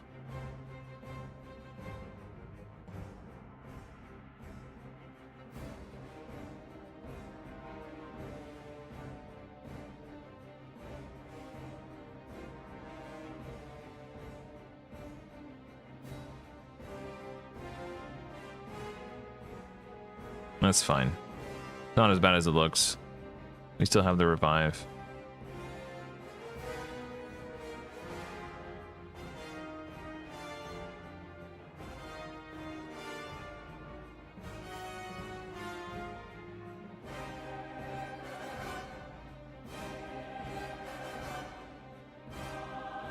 Well, yeah, the fights are long, but I have the battle pass, the whatever it's called, forge pass thing to beat 25 champions. So I'm taking fights that may not be easy, but there's 4 enemies to kill, so it just ramps up my likelihood of getting it done in a timely manner.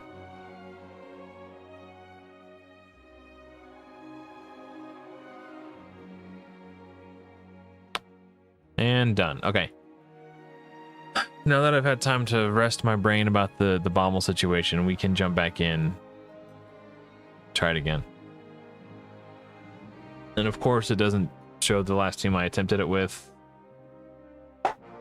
We want Yakarl to freeze the bombs. We want Syl to heal everyone.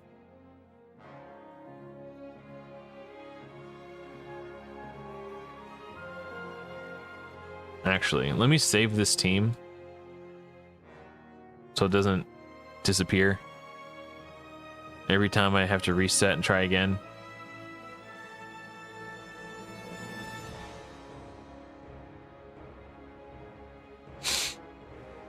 Something like that. And then before I forget, I'm probably going to end up manualing this crap, but just in case I don't for some reason. Okay, let me go to champions now. This one is geared kind of poorly, if I recall correctly. 60k HP, 66k HP, 177 versus 200. Oh, it's fine. I was gonna change your gear on, but it's probably. Oh, he's in double immortal. He's not in. Okay. Yeah, Deacon's pretty dope.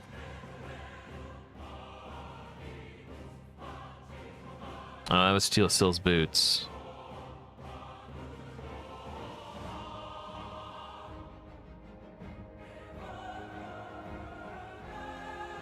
Yeah, let's equip that. And then we'll find him new boots. Speed boots. From Immortal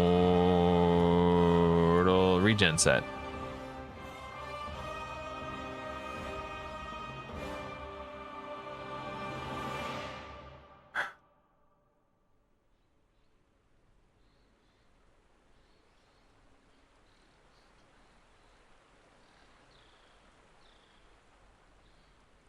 Okay, let's do that. So now he's got more healing. Yeah, okay. Let's try this again.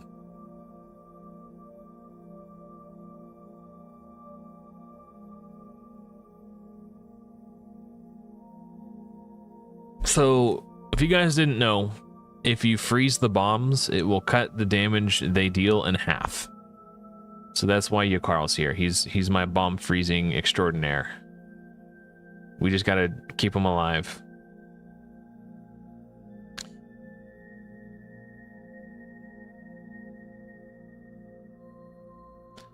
And if somehow I was able to gear my Templar to just do enough damage to plow through these Scartorsises, I could probably just try a solo run and just like hit auto and walk away and check on it every 20 minutes or so and just keep rechecking on it until he maybe one day he actually does it. But I don't know, man. It's just the fact that it comes down to RNG just makes it such a stupid thing.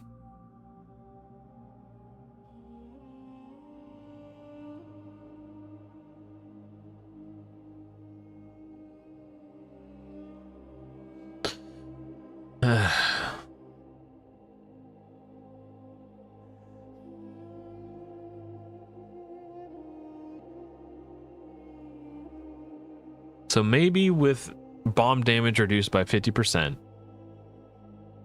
and the healing from Master Butchers when the bombs explode. Maybe this will be the secret sauce.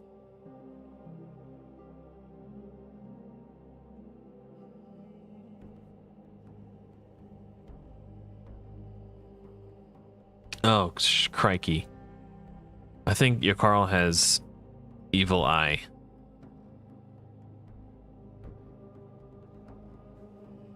Somebody crowd control this nerd so we don't get heals. Thank you.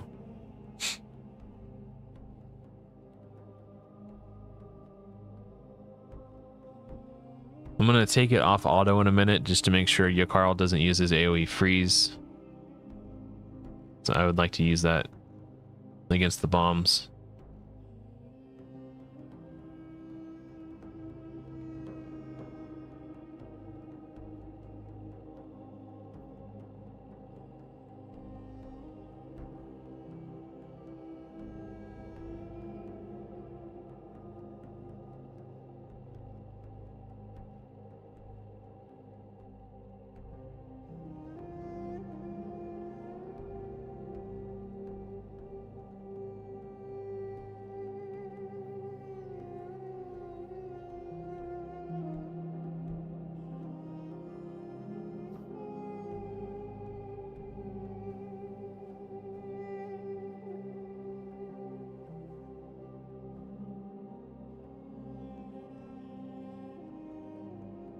Oh, you're welcome, man. Appreciate that.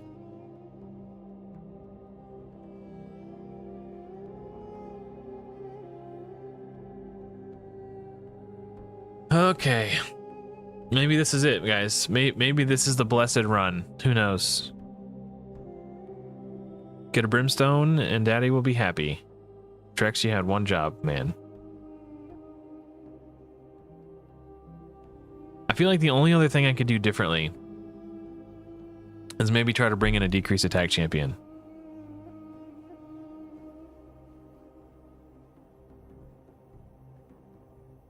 So bomel hits half as hard.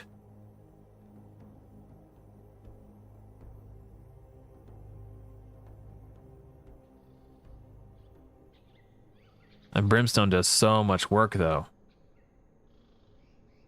If I could just keep Drexler alive. Gosh, dang, dude. What was that? What? Drexler just jumped in and attacked. What is happening? That doesn't make any sense. It's not over, because Master Butcher's going to revive someone when he dies.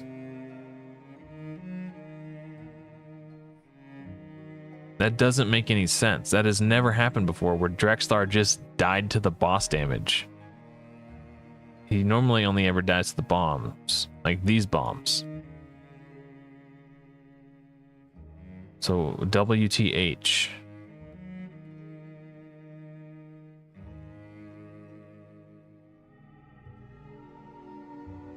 Jesus. I'm so far off. It's like, why even...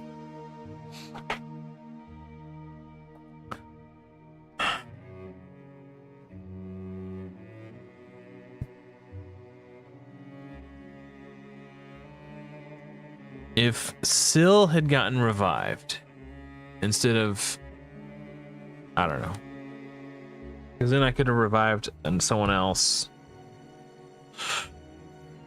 Ugh.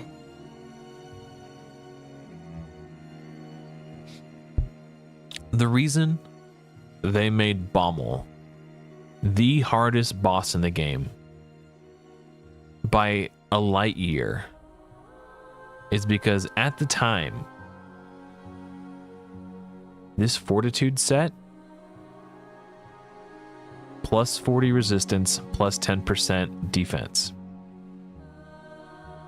This was the epitome of PvP gear for Platinum Arena, and only the best players in the game wanted to farm this set.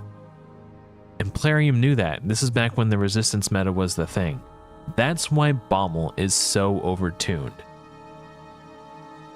They didn't want this gear to be too easy to get. This set is borderline worthless now. Stone Skin is a million light years ahead of this set in terms of PvP. There is no reason for bomel to be this difficult anymore. They're gatekeeping a borderline worthless set behind an extremely overtuned boss that's been needed to be nerfed for like 2 years probably.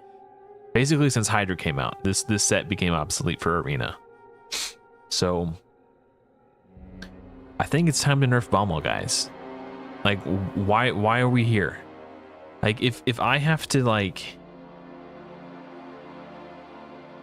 I don't even, it's so much more difficult than any other Doom Tower boss by such a significant margin. It doesn't make any damn sense. It's actually illogical.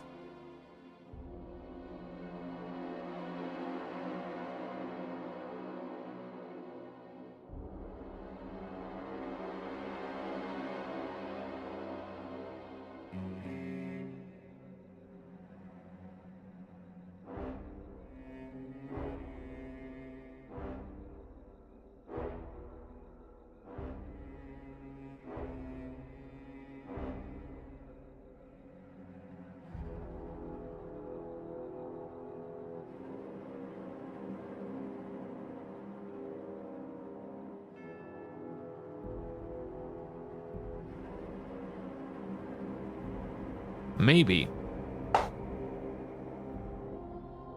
a 50% ally protection with block damage on him could be enough to keep my team alive.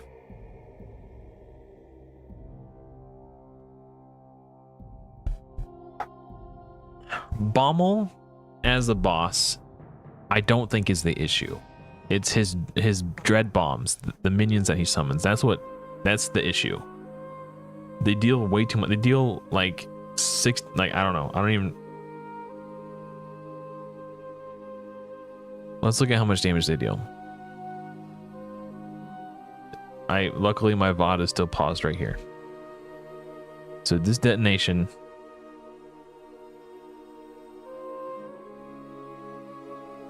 It's already at 1080p.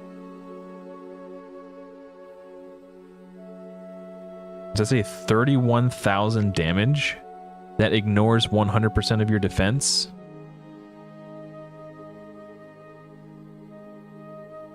$31,000 damage. There's increasing your defense doesn't reduce this number. You take 31,000 damage from this no matter what. And then guess what? 2 seconds later when this one explodes, you take another 31,000 damage. That's 63,000 damage. So you have to be at 100% HP and then somehow heal yourself back up so that you then don't die to the HP burns, the bombs, and just the physical raw damage that Bomel deals to you. And he places a protected 50% increase attack buff on himself. So you can't remove the increased attack. So he's just going to slap like a truck. How are you supposed to beat this without cheesing it somehow?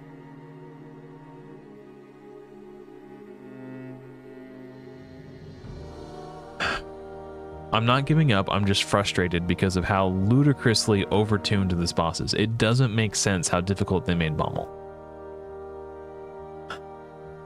I'm going to try Seducer.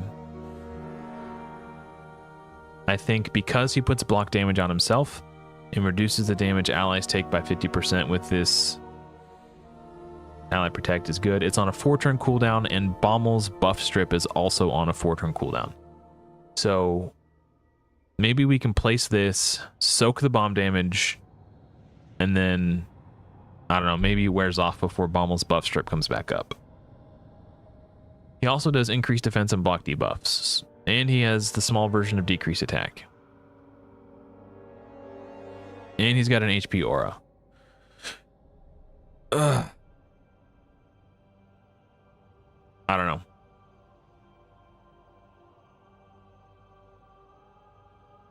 If this doesn't work, I'm legitimately out of ideas.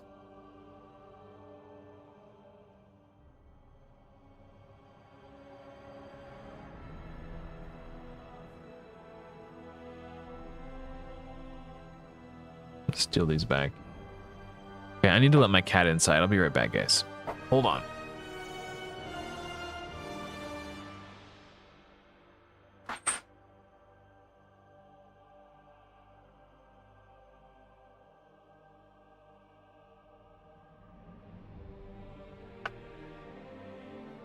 Like,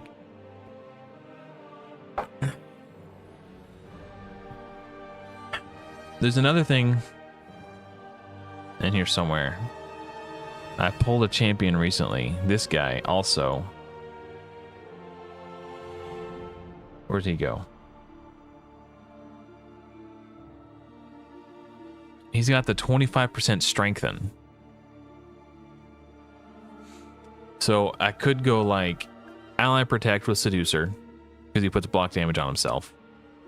25% strengthen.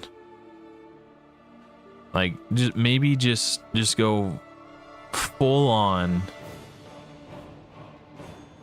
damage mitigation and hope that these buffs don't get stripped by bomel. Pray to God. It's either that or build my champions with 500 resistance also. And that's the other thing about him that's so ridiculously overtuned.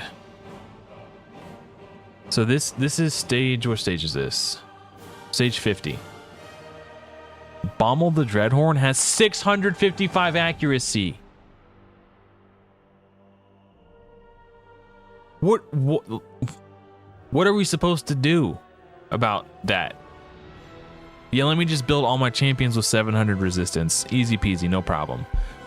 It's so far beyond what is necessary for him to be a challenging boss. It's actually just, pardon my French, but it's just fucking stupid.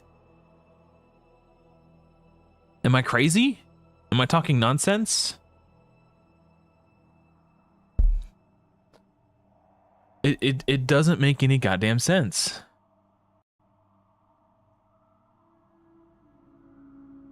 So it's like, I don't know. It's just beyond frustrating. It's like, oh, now I need all this damage mitigation and I need to find a way to bring in decreased accuracy. So rather than needing 700, I'll only need 350 on literally my entire team. That's fine. Like, Jesus Christ. Plarium, why?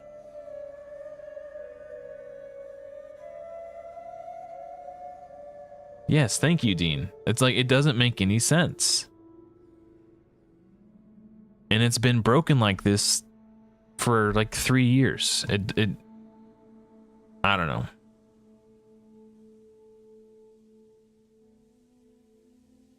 Okay, so let me calm myself down and like put my rational thinking cap on for a minute and try to figure out something we can do here.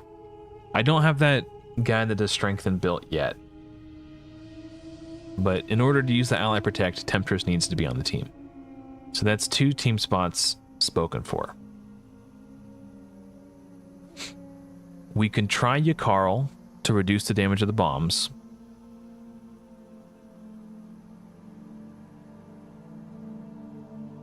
Exactly, this is the point. Like, it made sense at the time because they were gatekeeping what was at the time the best arena gear set in the game. But now it's, who cares? It's no one cares about it, so why gatekeep it? Yeah. So maybe Yakarl the Scourge to cut the damage of the bombs in half. But Yakarl is not built in a regen set. He has no self-healing. So to keep Yakarl alive, I would need someone like Syl of the Drakes. And then who do I bring for damage? Like Drexthar? His burns and brimstone are like the only thing to do here. Live Arena? No, I hate Live Arena on this account. Haikatun places decreased speed on her A1, and she's doing... I don't know. I don't think she's the play. because her speed buff gets. I wouldn't be able to use her turn meter boost and speed buff because it would get stripped. I don't know. Maybe I just don't have space for her is the thing. I think we try the ally protect strat with seducer.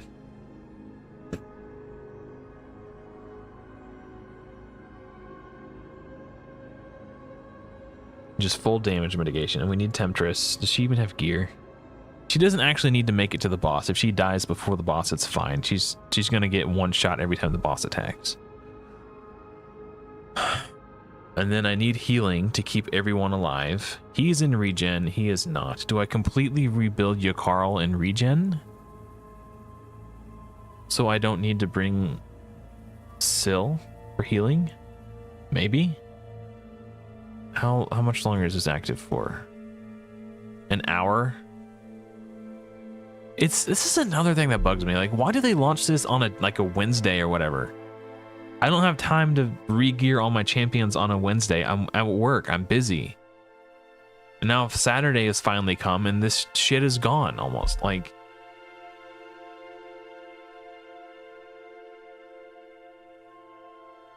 oh, live arena, yeah.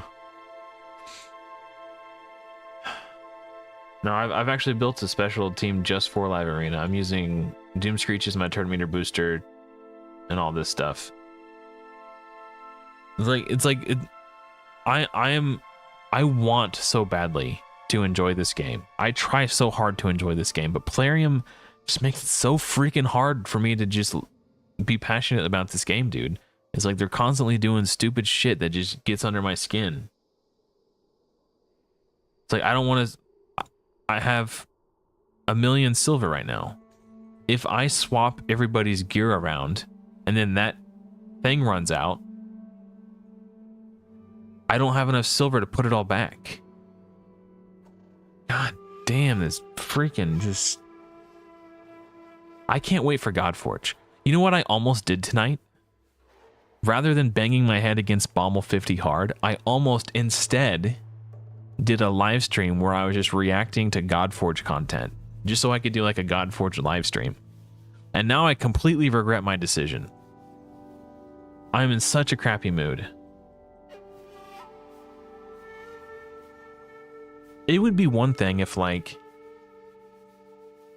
it was just a difficult boss and I was on the cusp of getting it, but it's so far out of reach for no reason. It's just so stupid and frustrating. This is the only boss where I've been like, oh man, maybe next time the rotation comes around, my team will be strong enough and I'll have enough stats and my gear will be better. Maybe I'll overcome it next time. It's just like a brick freaking wall.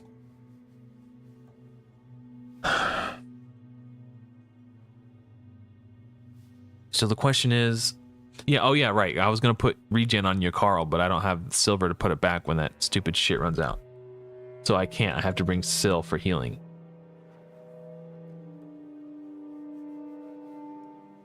Okay.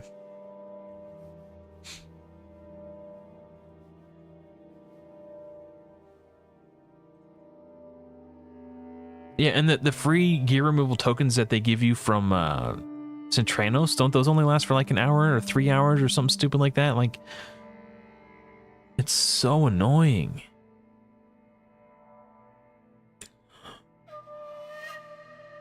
Like, if you don't have the ability to cheese the boss with a Nishak ally attack instant kill combo, you just can't beat it, man. And that is not good game design. I'm sorry, but it's not. It's your players shouldn't ever feel like there's literally nothing they can do. I get wanting to make the game challenging, so they feel like in order to gain an edge, they ought to spend money on the game. I get that. But if you... I'm trying to think of a way to phrase this that doesn't get me demonetized. If you screw them so hard that they just lose all hope, they're going to get frustrated and quit.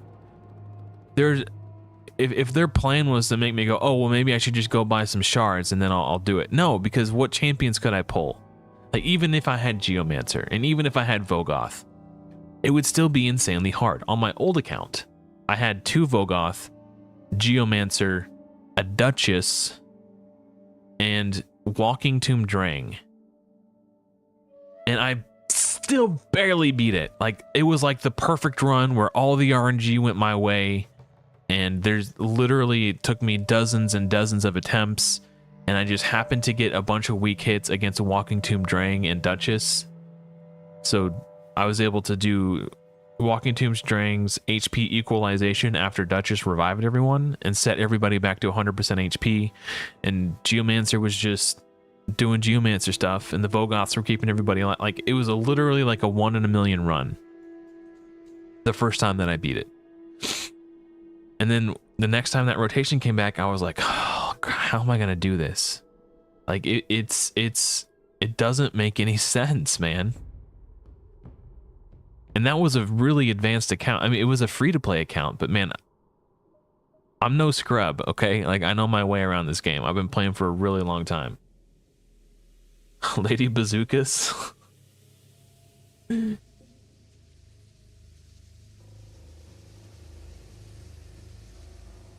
Yeah, but see, I'm having such a small amount of fun that it just makes me not even want to bother playing. Like, I almost didn't live stream. I was like, well, I should probably live stream. What do I want to live stream about? I don't really feel like playing Raid. Maybe I'll come up with a creative way to do a Godforge live stream. And I was like, oh, no. I should probably play Raid. That's what everybody wants to see. And also I'm thinking like, okay, well, if I can pull it off, it'll be a great content. Because I was thinking in my head, oh god, she's got Evil Eye. Why would I take Evil Eye on her? That doesn't make any sense. I don't use her anywhere. Okay, so now freeze that one. Ally Protect. Get Brimstone out. Dude, even with 50% ally protection, increased defense, and the damage of the bombs reduced by 50% from being frozen, it's still damn near one-shot my Yakarl the Scourge. What are we doing here? And if he doesn't freeze this, we're all dead. So, well, we're all dead. That was fun. That was so much fun. I'm so glad I did this, guys. Hey, what's up, Jack? You just caught me in the middle of a temper tantrum. Ah. It's so hopeless.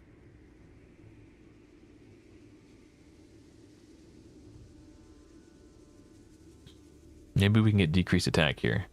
Of course not.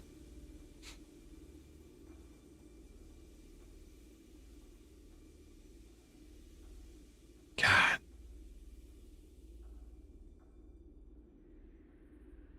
Now my Reviver's dead, my Freezer's dead, and everyone's dead. Everyone's dead. Everyone's dead. Good morning, B.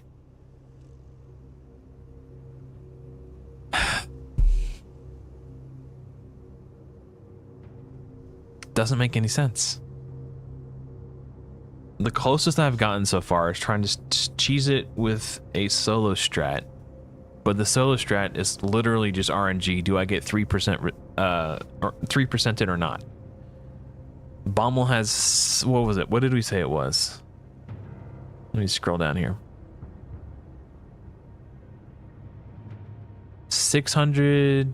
Oh no, he has 200 resistance. So my 88 accuracy Templar should not, in theory, be able to place the decreased speed. But there's a 3% chance that he does. I don't know where his gloves went. I must have put them on somebody. We'll try this one more time. A handful more times. Because I think this is the closest I've been to getting it.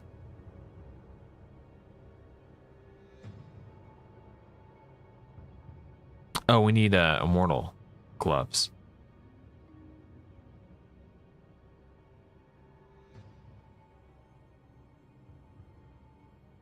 Yeah, those were the ones. Okay. Bro, I am just about over it.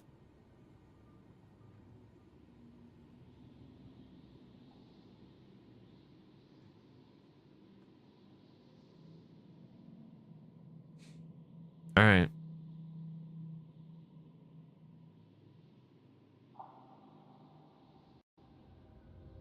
Not that button. This button.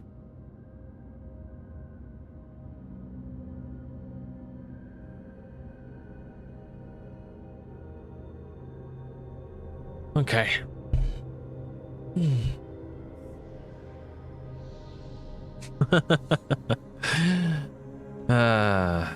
I'm fine. I'm fine. I'm fine.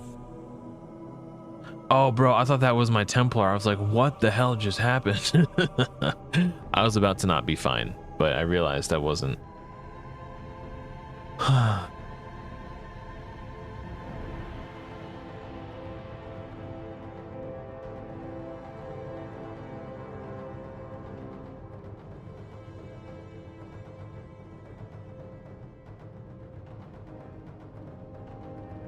Lady Booby Bell. Ooh, she does need to die, but not like this. It's too early. Okay, one thing I said I was going to try to do, actually, now I just remembered. We're going to break Bellower's stun set, so I get less crowd control on the waves to make it more likely that Bellower and Soulbond die. I want the crit rate gloves. There's no speed on this, so we'll take this one off, I guess. I don't know. Oh, you be quiet. Equip for artifact tips. I'll punch you right in the wiener. I'm over it. I'm over your nonsense. I'm gonna use a champion that doesn't look like Templar, so I don't crap myself when it dies.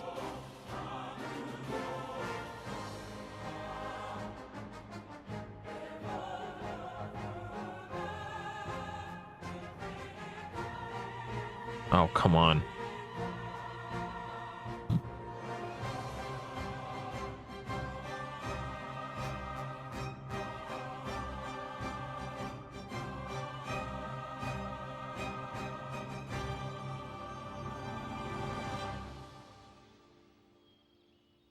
I really need to get... So I need to get at least 3 kills with Templar.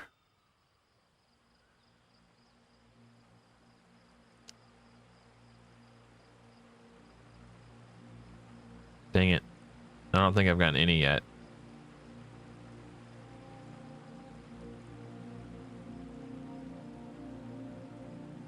I know that he's gonna kill Soulbond before I get to the second wave. Maybe I could provoke her on the off chance. No. Okay, so crap. As long as I can kill one of these, then it doesn't matter if Soulbond dies, because Templar could do the rest. She just needs to die before. Okay, good. Okay, I'm gonna hit auto for a sec, and then when I get down to like 1 or 2 enemies, I'll take it off auto so he doesn't use his A2. I need to save that for the boss. Yeah, I mean, cheesing with Geomancer is definitely a thing, but not everyone's gonna have Geomancer. The whole point of my series is to teach players how to beat the game without having to rely on champions from shard pools aside from rares. So I think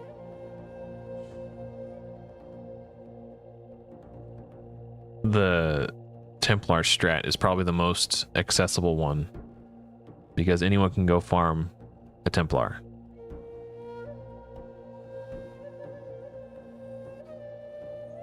In theory, if they were motivated enough to do it, they can just go hit campaign and get one.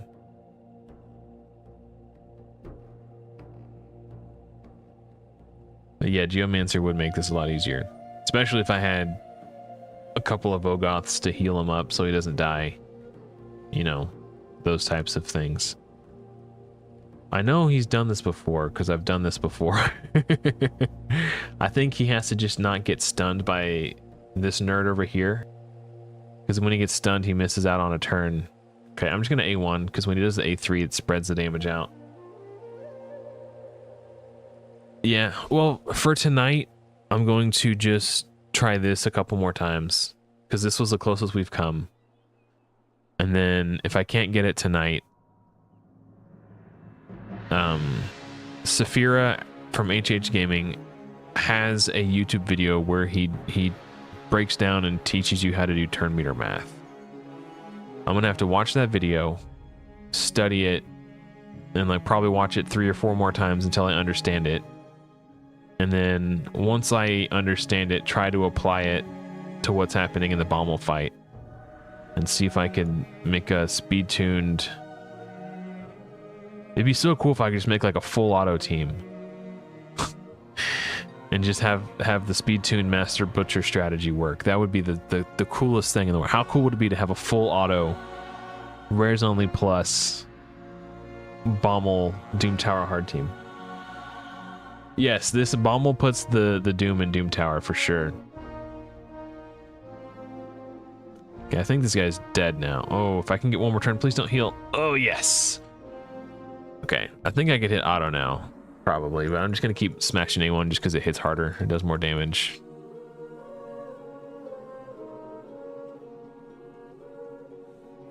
Yeah.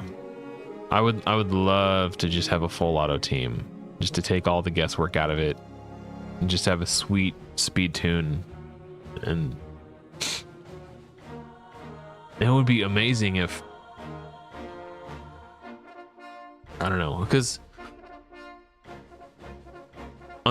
the bombs are 75 speed, whether you're doing stage 10, 50, or 90. They stay at 75 speed the whole way up. So I was thinking like, oh, maybe I can gear Master Butcher at like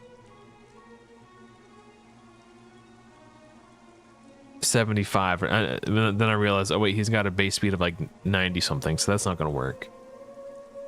So he would have to have enough. I don't know, like the finesse involved in it. And I'd have to speed tune it so to factor in the fact that they're not in the battle and their turn meters don't start ticking until after Bomel takes his turn. So that makes it harder because they're not in the fight, and then they disappear when they explode.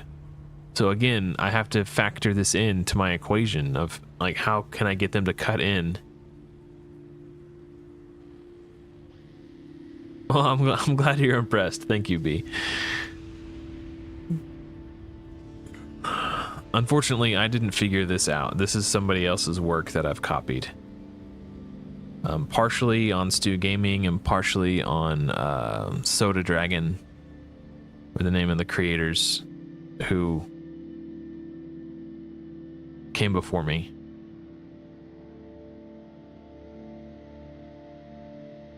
Okay, so now we need to block damage. Bam, bam. Now we just cross our fingers and pray that my 88 accuracy... Jesus!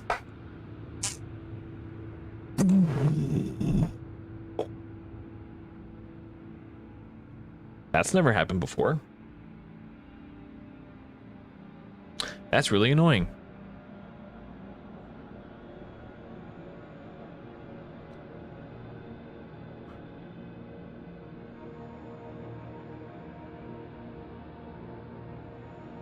Well, his gears, he's not missing any gear pieces. It's all the same. I don't have enough silver to like level this crap. Like that would help a lot, honestly, if I could level his ring, his amulet, his shield, his helm. Like these would all go a big way.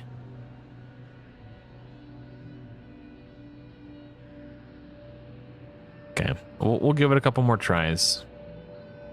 Oh, now you're gonna give me the bellower combat tips for the champion who I'm not talking to you.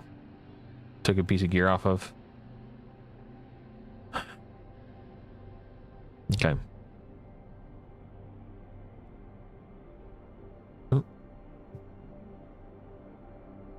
Maybe I can. Ooh, no. Okay.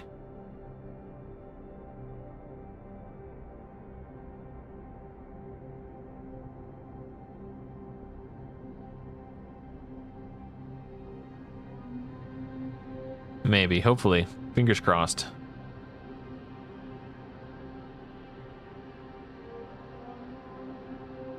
We'll see.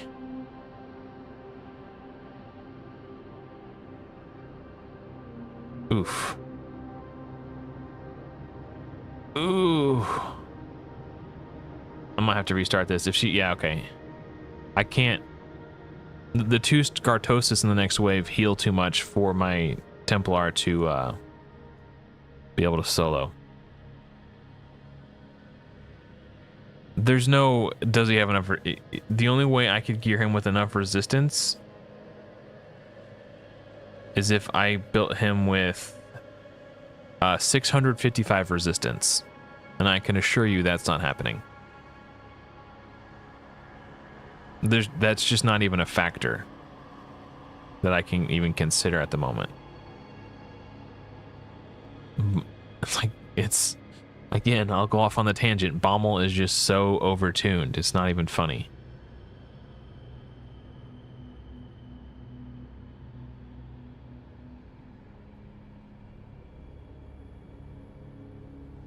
I appreciate the suggestion. That was very thoughtful of you to try to help me out, but it's just very frustrating. I'm very frustrated right now, so I'm a little snippy. So that's 100% my bad. I apologize. That's not your fault. You're just trying to help.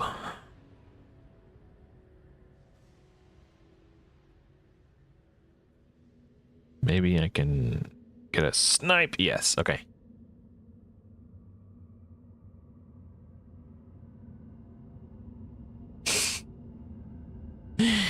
Anna boobs. That's funny. Yeah.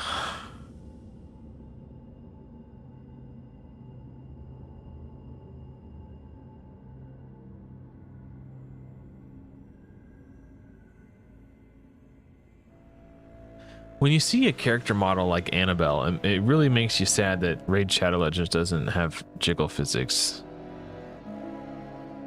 Okay, I need to kill one of these guys before. And now, no matter what happens, my Templar can finish this off, even if it takes him a while.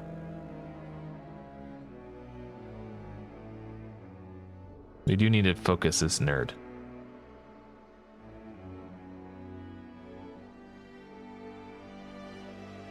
Ooh, the decreased speed is nice. That'll slow down the rate at which he can do the Healy thing.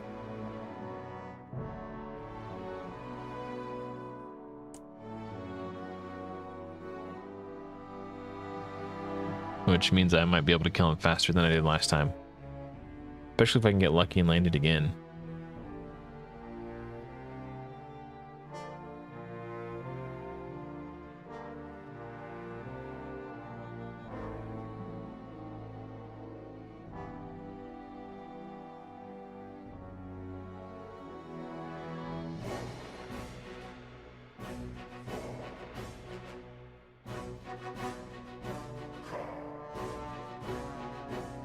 Hopefully he doesn't do the heal here. Dang it. He did the heal there.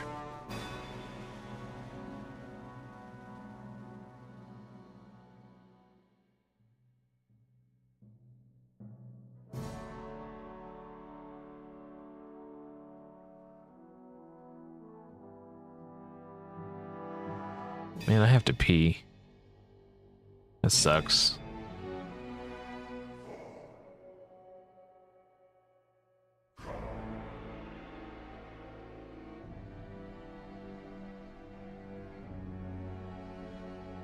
Come on, we just need to kill him before he heals again. And I might have missed it when I was reading chat, but I don't think we've been stunned by Basilius Ronus. Yeah, I think we got him. This next attack should be it, as long as we don't get stunned here. We got stunned there. Son of a... It's like... They're just, it's like the Plarium is reaching through the internet just to push my buttons right now. That's what it feels like. But imagine if there were two of them. That's why I had to make sure that Silbond got the kill on at least one before, you know. Yeah, I think we're good.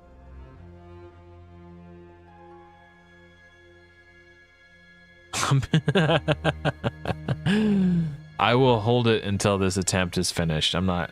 If I hold it until I kill Bomel, then I'll die with a full bladder.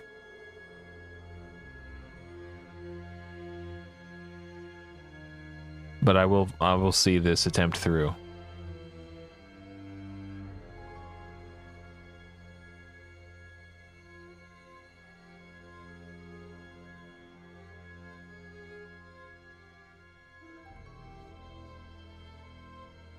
And even if I can't get this to work, I'm not going to view building him as a waste, because he is going to be really good in Faction Wars.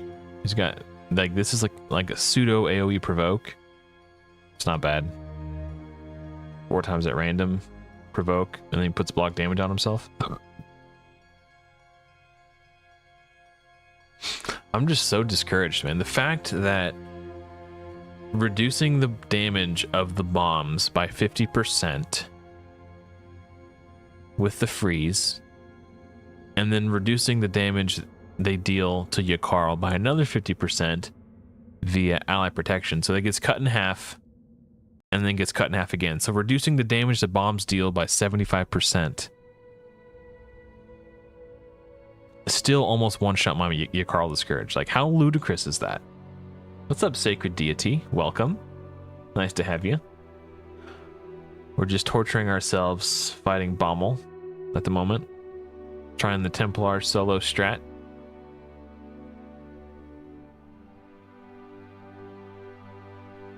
I don't even want to think about it, Jack. Hopefully this will be the blessed run. Hopefully everything goes right, nothing goes wrong. We don't get bad resist RNG or lack of resist RNG.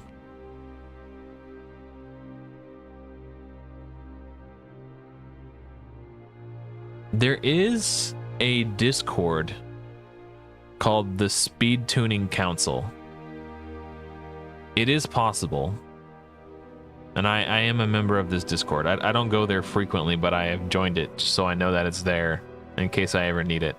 It could be possible that I seek their wisdom and guidance. I think this is a block damage angle.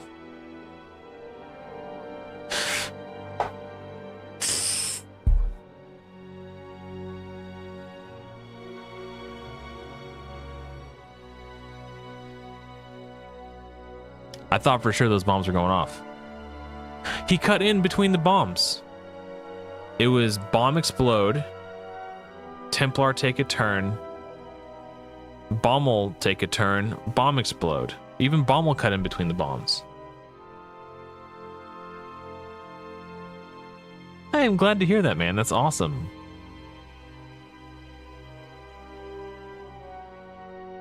Okay.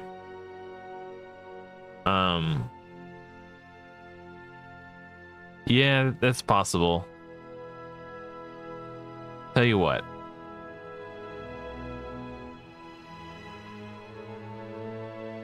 I don't know, man. We can level his gear a little bit, but I don't know if that's going to be the deciding factor. The deciding factor that time was that I pressed the button at the wrong time. I did it a turn too early. But yeah, farming silver is probably a good idea. But I don't know. In the meantime, I'm going to queue up a battle. We're going to let it run on auto, and then I'm going to use the restroom and then come back and take over. Yeah, I'll be right back.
Well, this is already not going to work.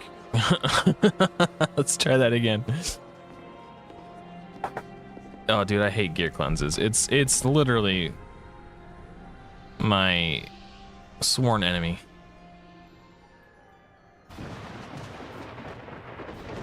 I mean, you don't always need to re-gear champions. Like if the gear set they're in is working for you, there's really no reason to redo it. The only time I really re-gear champions is if I'm ready to, like, okay, well this team is working, but I think I can make it faster now if I were to re-gear my champion. So all right.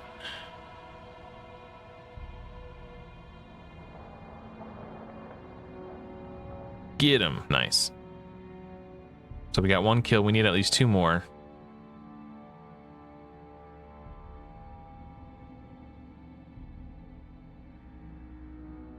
Okay, we just need 1 more kill.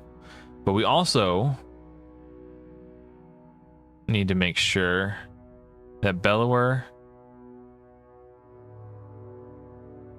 and Soulbond die.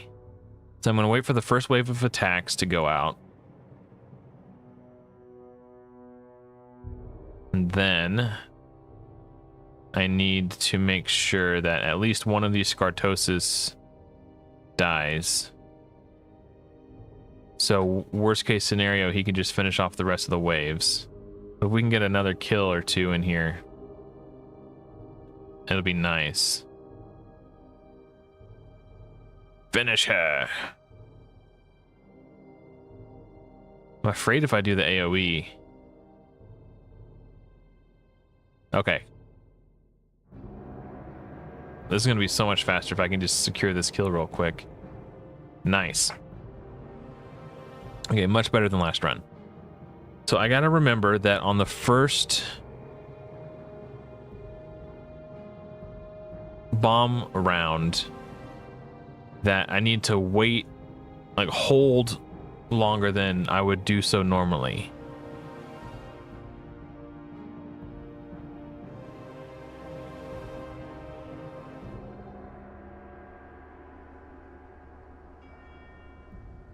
So this is normally, like, I feel like I have to do it, right? Like there's no way. Last time it didn't go that way. Last time it was like I had to do it and then I died instantly.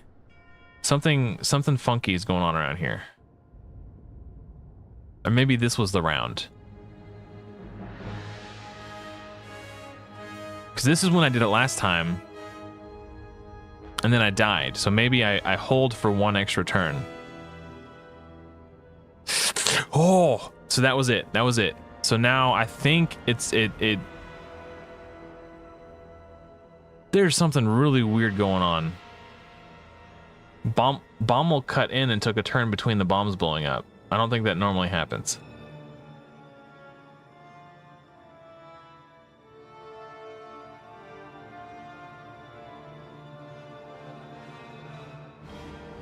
Man. This is flipping crazy. We just need to get good War Master RNG so we end the battle faster. So that we are less likely to run into a position where we get 3%ed on the decreased speed placement.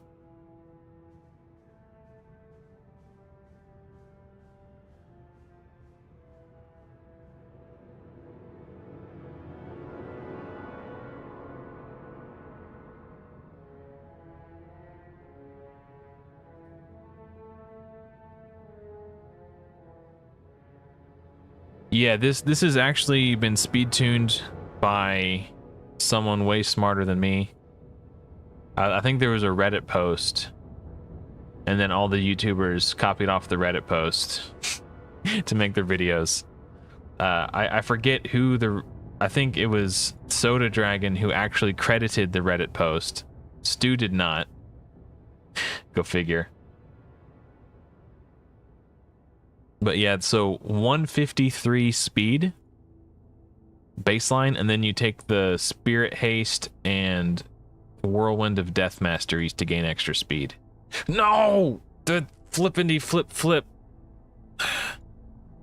The decreased speed may have screwed this up. I'm going to stick it out just in case. Maybe it'll still work.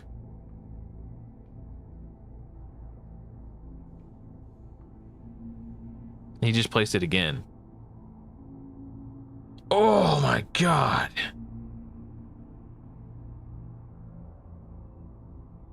Jesus.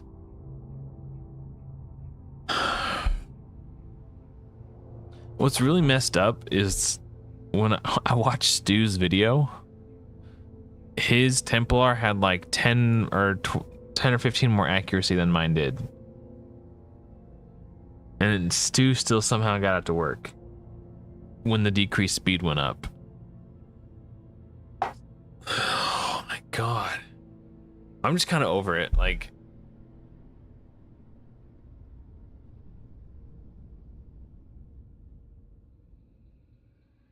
could I do it eventually if I just stayed persistent? Yes, I could. So the only difference between, like, I'm not proving anything here by just beating my head against the wall. It just comes down to like an RNG fest. It's literally just randomness at this point, whether that decreased speed lands or not.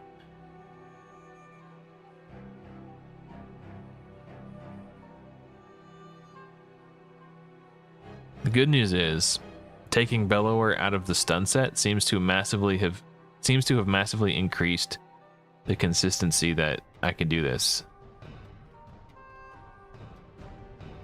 Oh, it didn't kill her.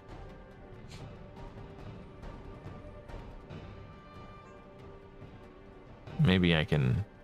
Yes, okay. So now I only need 2 more kills. Yeah, I don't want to mess with it tomorrow, though. I never want to have to do this again. And I don't even know if I'll be able to do 90. That's the other thing. Oh my God. Okay. Don't kill. Duh! Okay, I can't. I can't solo these 2 guys.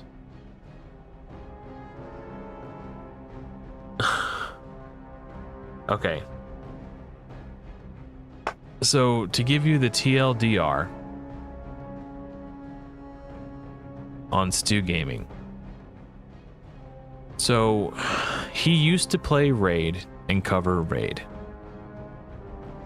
And at this point in time, there were groups of people who were using a third-party system called Cheat Engine to speed up the game client so that they can complete tournaments faster and complete more arena matches faster, so they can make it more likely that they would finish in Plat Arena. People had been reporting this to Plarium for a long time, and Plarium didn't do anything about it. So Stu and another content creator, Bionic Gaming Entertainment, or BGE as he was often referred to, got together and decided they were going to blow the lid off this thing. So because Plarium refused to do anything about it, they each made videos that taught people how to use Cheat Engine. So at this point, now Plarium has to fix it, because before then they were told not to talk about it. But it had been going on for too long and it was never fixed. So they were like, we're going to make videos about it.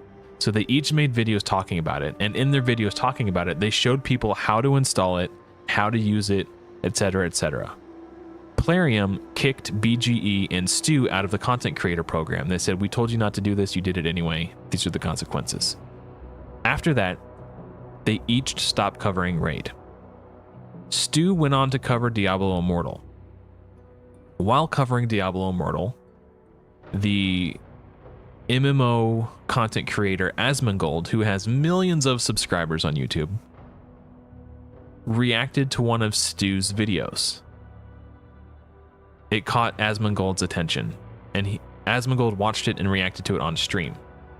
This gave Stu a bunch of attention and helped grow his channel. Stu, at some point, decided he's going to come back to Raid. So what he did was when he came back to Raid, he's like, well, who's the biggest content creator for Raid Shadow Legends? Hell Hades. All right, let's get Hell Hades' attention. So he made a video shit-talking Hell Hades, calling him out on all this crappy stuff, a lot of which wasn't even true.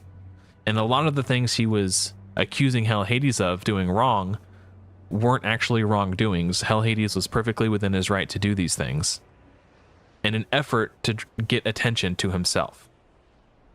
So he kind of just effectively drew a line in the sand saying, F you, you're super shady. And the what was really funny about it was a lot of the things he was accusing Hell Hades of having done, Stu does himself, because you are well within your rights to do as a YouTuber.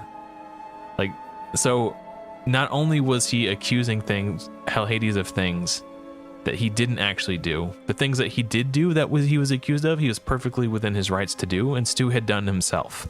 So it was just this really hypocritical nonsense situation. He just stirring up drama for the sake of drama because he wanted attention, and he was just basically, that was his way of saying, I'm back in Raid. Look at me, I'm here. So it was basically just a drama causing attention grab. So when he did that, a lot of people lost respect for him. When before they did have respect for him because he had the balls to defy Plarium, and it cost him his spot in the content creator program.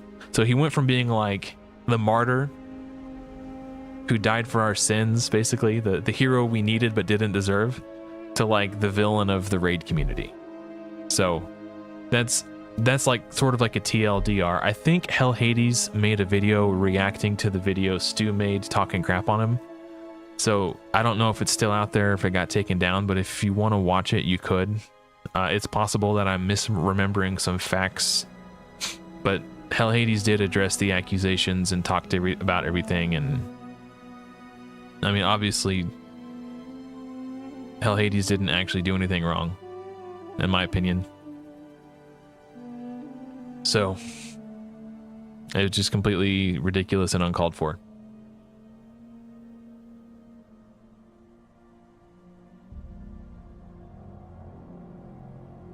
And now I watched the Stu video on this, and I think he was talking about, the video was titled Solo Bomel 50, but the footage that he recorded and showcased in his video, I'm convinced wasn't from Bomel 50, or if it was, it wasn't from Bomel 50 Hard.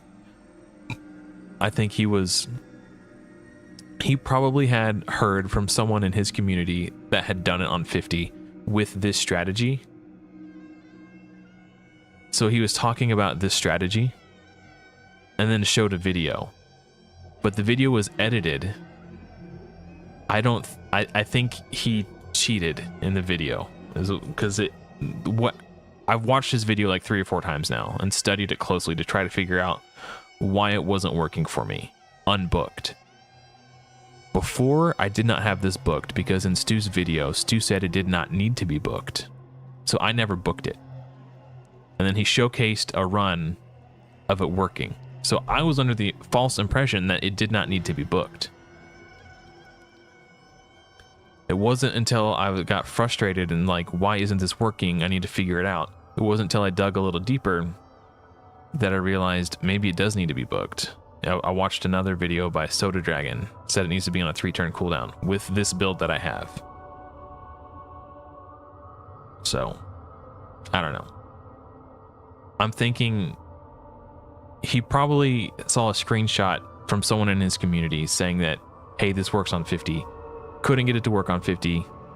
Maybe he was struggling a little bit, so he just showcased it on 50, talked about it, and then recorded a run on like 10 or maybe 50 normal or something. And then he was doing commentary over a video that was previously recorded. So he wasn't doing it live and saying, hey, look how easy it is. I think he spoofed it. But yeah, so that's I don't know. Maybe I'm wrong. Maybe it was a perfectly legitimate video and he just got super lucky and it didn't take him 42 tries like it's taken me. I don't know. I'm kind of over it. I don't know. In theory, it should work. I just keep getting unlucky. I'm tired of... Like, every time... This is how I assume it works. I don't actually know. I'm not a programmer. I'm not a coder. I haven't data mined and read the code. I don't know what's going on. But my assumption is that whenever a champion attacks, if they have a debuff to place, there's a roll. It's kind of like Dungeons and Dragons when you do an attack roll, when you roll the dice. And then you add your accuracy modifier to that roll and then see if that beats the opponent's resistance roll. Because Bomel on this stage has 200 resistance, I should never have enough accuracy to overcome that resistance, even with like a high roll. When you add the roll plus my accuracy, I have 88 accuracy. That being said, there is always a 3% chance that a debuff lands, even if you fail the accuracy roll. So whenever that decreased speed from Templar's A1 lands, there's only a 3% chance that that could have happened. And every time that this has failed, when I got it into sync and I was going, it failed because I got hosed by the 3% rule. And you're thinking like, well, if it's only a 3% chance, you just keep going and you'll get it eventually. But it's a 3% chance every time he attacks. And he's going to attack, you know, however many times, over, like, in order for me to kill him. It's not just a 3% chance that it fails, it's a 3% chance that it fails every time he attacks. And I'm just over it. And even if I did beat it this way, I wouldn't really have felt like I beat it. I wouldn't feel victorious. It's not like I outsmarted the mechanics, came up with a team. I'm cheesing it with a champion who does block damage. It's not even like... The fact that this is what people might have to defer to is ludicrous. Like, people shouldn't have to cheese this boss just to beat it. A player should be able to identify the mechanics, use their brain, and formulate a strategy to build a team that counteracts those mechanics and then overcome the challenge. But there's just... It's ludicrous. Like, reducing the damage incoming by 75% and I still die in one shot. It's ludicrous. Hey, congrats on Skinwalker's peanut butter. That's awesome, man.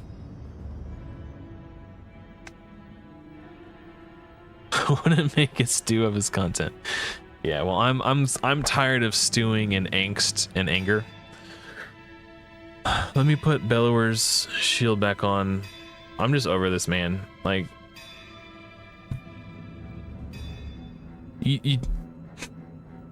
the fact that when you search for like Bomel 50 hard guide, the fact that every single video that comes up is a cheese strategy should be a big red flag that something is horribly wrong with your content. The fact that there are no like good, honest teams.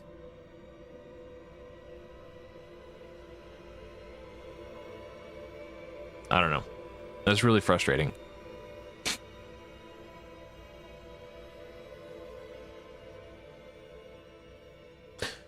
I don't know. On a more positive note, I did get Physics this week, and apparently I stole her. I got 28 minutes to find her weapon. I don't know who has it. Wait, did I do a... No, of course I didn't. Why would I do that before? Okay. It's regen set.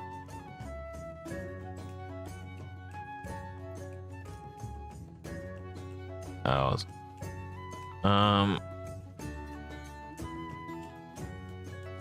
That's probably not it, actually, funny enough. Probably one of these master butchers.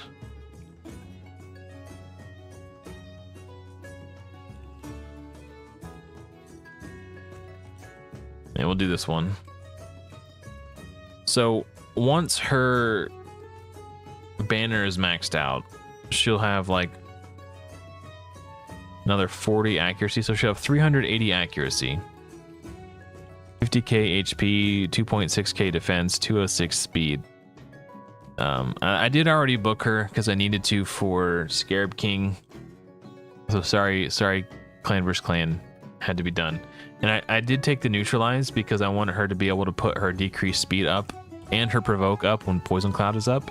So this should help out in Hydra. But yeah, so we got Vizix. She's built, she's booked, she's got her masteries. I haven't really had a chance to showcase her or really use her outside of Scarab King on Doom Tower normal because I've been stuck here. I was really hoping to push Doom Tower hard and just so I could showcase how powerful she is in these waves. Since I can't show it visually, I might have to break it down mathematically when I show my my showcase for her. And I was saving my Doom Tower keys on the off chance that I managed to beat Bomel. I wanted to be able to climb a little bit.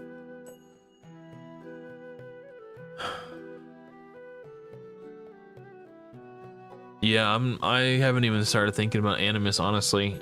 The only time I do Curse City is I do 2 keys a day for the quest. I don't really push it too hard. I probably should because the sets in there are pretty good. Yeah, Mithril is gonna be awesome. We're closing in on her too. I think, but yeah, I mentioned this at the top of the stream, but it's been a couple hours, so I'll go over it again. I was thinking to myself, I wonder if Mithrala could solo Bommel. So I got on my old account where I have a Mithrala, and I built her with like, I don't know, 75k HP, regen set, you know, plenty of accuracy, all that stuff. And I was like, yeah, okay, this will be easy. But she's got the shield to inflate her health pool, and you know, 30% of her max HP. So with 70k HP, I don't know, it's like an extra 25k shield. So she's basically has 100k HP when the bombs go off, effectively, when you consider the shield. And then the 25% strengthen to reduce the incoming damage by 25%. I thought it'll be easy. She'll totally be able to solo this, especially in regen. No, she barely soloed stage 10. I was like, holy hell. How is Bommel this insanely tough? Because in my head I'm thinking like, okay, that's the answer to Bommel 50. I'll just wait till I get Mithrala, and then maybe Mithrala can solo it. Now I don't know if she'll be able to solo it, but maybe she could help my team survive with the shields and the strengthen. But like, so I haven't given up yet, and then there's still the angle of trying to speed tune a Master Butcher so he goes in between the bombs exploding, so his cooldown comes up when the second bomb goes off. Do like a double Master Butcher strat, but man, speed tuning is like, it's such an insanely difficult thing to do, especially their turn meters don't start ticking until after Bommel takes his first turn. They're not even in the fight, so you have to calculate where your champion's turn meter is going to be when they're summoned, and then there's a turn meter tick, and then trying to get it timed just right so that your champion ticks, the first bomb goes, and then the next turn meter tick, they overcome the second bomb, get a turn, and then the second bomb goes off. Like, trying to time that so tight and perfectly, especially when each bomb is the exact same speed. The bombs are 75, so they're the exact same speed. So trying to get a champion, it's like threading a needle at 100 miles an hour. Is basically what the challenge that I'm faced with this secondary strat. But man, if I get it figured out, which I probably won't, I'm not trying to get anybody's hopes up, but if I can figure out this turn meter math and do the double Master Butcher strat, that would be insane. But hopefully I could just throw Mithrala on the team and that'll solve my problems. I doubt it will, the way things have been going. The shield will help, the strengthen will help. She puts poisons up on Bommel. so that'll do more damage and kill her faster. Because like with one of the Drexstar teams, I forget which strategy I was using at the time, but with one of the Drexstar strats, I got him down to like 50% HP. So if I could just survive a little bit longer, yeah, that would be dope. It honestly, as much as I would love to do it, it might just be on my skills.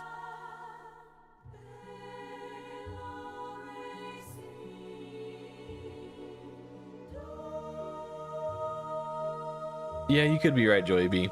But here's the thing, like, let's say hypothetically I beat bomel 50. Last Doom Tower rotation, I got stuck on 488.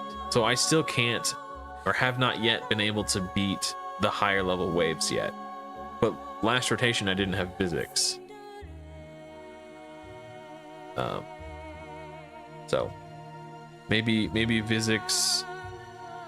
We'll find out next rotation, I guess. I haven't given up yet. I'm still gonna do my best. Yeah, I don't know. Maybe next rotation will be our first time beating Doom Tower hard. I do think next rotation is the easiest. It's rotation 1. The question is, can I beat the waves? I think that's going to be the biggest roadblock or bottleneck. The waves really are harder than the bosses, with bomel being the one exception to that rule. I made a cool thumbnail. I've been working on this thumbnail for a couple weeks now. Not like straight, but I've been like tinkering with it here and there. I'm having, let me find it and then I'll bring it up. My concern is that it would be too difficult to distinguish what it's meant to be.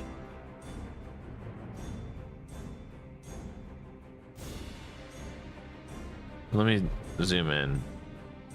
When I switch, can you guys tell what that's meant to be? Like, if you saw that, we'd be like, oh, that's cool. Or is it like, what the hell is that?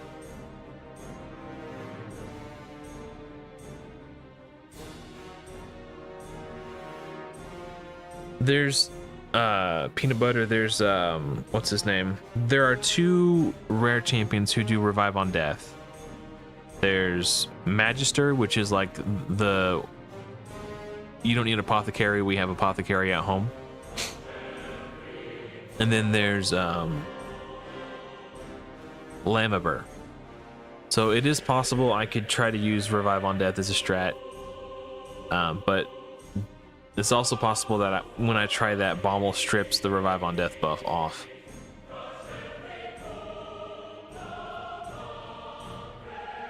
Change the letter borders. Yeah, that's something I could do too.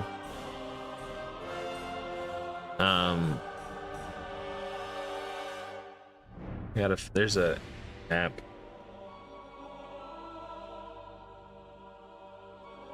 This one. Oh, I can't edit it. I'd have to remake it. I'm not messing with it right now.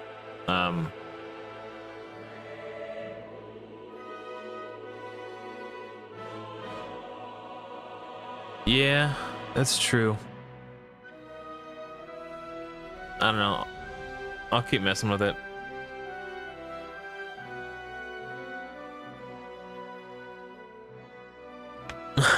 Just looking at the thumbnail of this live stream, this is such an appropriate emotional response to how I'm feeling. It's like such an appropriate representation to how I'm feeling emotionally right now. Oh boy.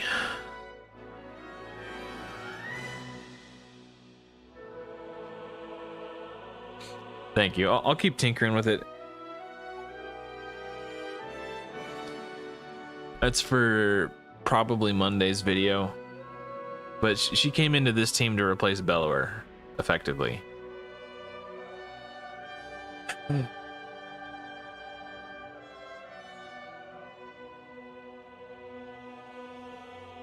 Yeah, I've just been doing champ training all week, man. Like, I really want to finish Faction Wars, so I'm trying not to get distracted by things, anything other than just leveling lots of champions.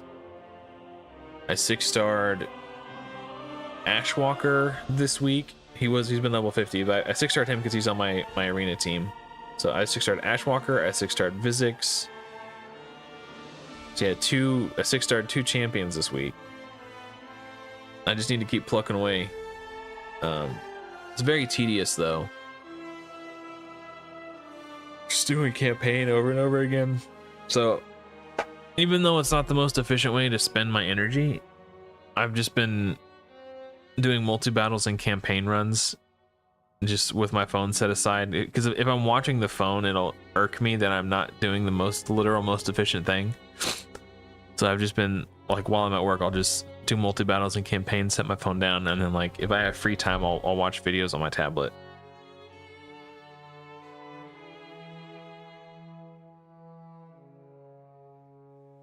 Hands in their hair. Yeah, I'm follically challenged at the moment.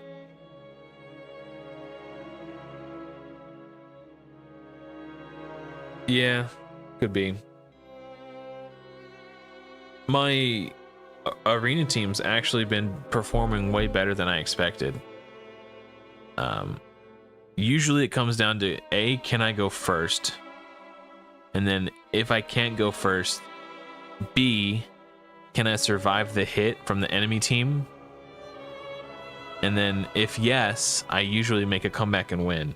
It's not like 100% win rate or anything, but it used to be such that I would have to lose 3 battles and then face a robot and get a free pity win that way.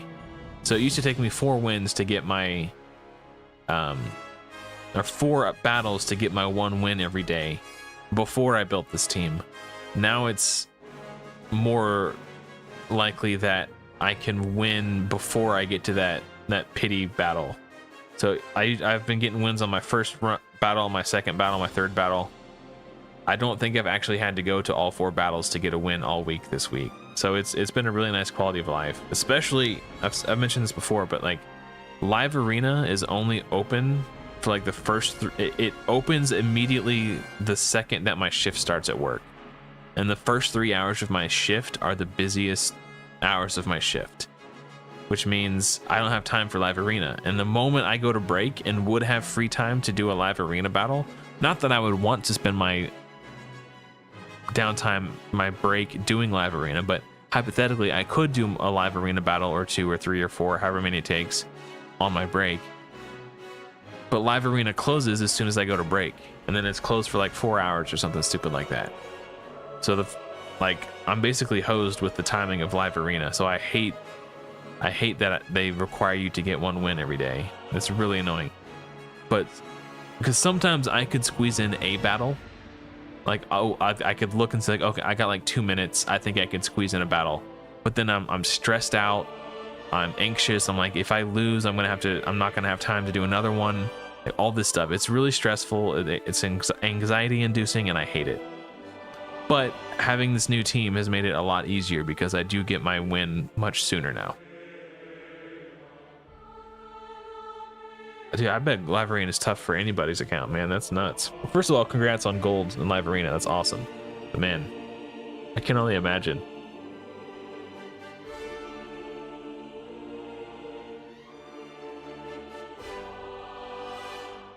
So what I would do, peanut butter, is yes, Arbiter is a great one. You should absolutely be using Arbiter if your plan is to go first. And even if you only have 1 other speed lead aura, you should try to bring a second turn meter booster. So what I've done with my team is I use Doomscreech as a second turn meter booster and Ashwalker as my second speed aura lead. And then I also take Arbiter. Arbiter always gets banned. Like, no one has ever not banned Arbiter. Go figure. And then, so Arbiter gets banned, and then I use Ashwalker as my speed aura, and then I still have Doomscreech as a turn meter booster. I could leave the first 4 battles. That is an option. But there's a chance that I could win on the first one and not have to mess with it anymore. And that is, it's such a, because I just want to get it over with, man. Also, it feels good to bully people with better rosters than me. If it's when I do win it, I do feel like, yeah, like I feel triumphant, but it's just stressful that they're requiring me to do a game mode that isn't even open all the time. They're forcing me to do something on their schedule rather than being able to do it on my schedule. And that's the reason why it's stressful, is that the fact that it's only open a few hours a day, and the hours that it is open, I'm not available to do it. Usually. There are some days where I just don't have time to do it. I've missed out on it. There's been 2 days where I just couldn't get it. You know, I just missed out on that energy.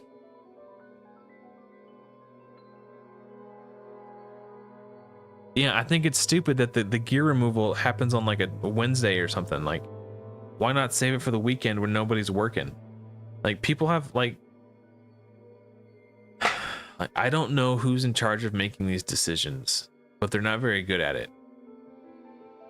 Like, like, how out of touch with their core player base are they? Like, clearly the appeal to this game is that it can be played primarily in a way where you don't have to give it 100% of your undivided attention the vast majority of the time. And then they do stuff where they do these limited time gear things. Oh, am I even going to be able to beat 50 on normal? I didn't think about this. Crap. Oh my god. This is what I beat it with last time, apparently. So let's try this before I try anything fancy.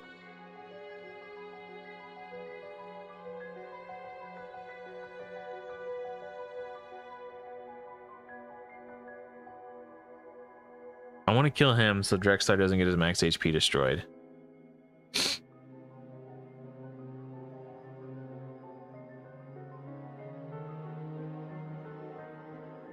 Yeah, it also might be that it could potentially be time to try to build a go second team, which is definitely way harder. But if you can't reliably go first, you might have to pivot your strategy.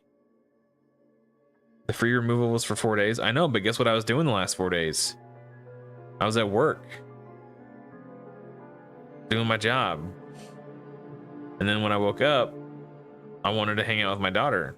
I didn't have time to mess with it until she went to bed. She's asleep right now. I'm streaming. You know, I have time to do it now, but it's ended. It's over now. Like, I don't know. It just irks me. Like, if it would have went live, if they wanted to make it last for 4 days, you know, it would be cool if, like, I don't know. I'm not even gonna throw out suggestions because it's not like they're gonna listen anyway. I'm not gonna waste my mental energy trying to fix a stupid game that's been broken for years.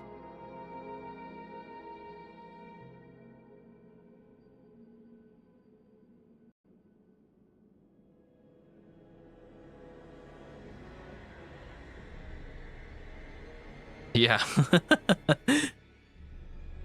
Yeah, I mean, I really, what's funny is, like, I really don't have a life. I mean, I have work, which does take up a lot of my time, but I wouldn't consider that having a life. I don't know. I'm not saying bomel 50 on hard should be this easy.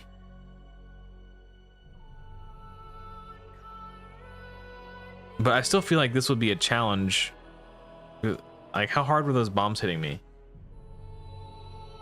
Hold on, let's rewind and look at how much damage those were doing. Or fast forward. What? Oh, right. Okay. What are we doing here? Just move this. Oh.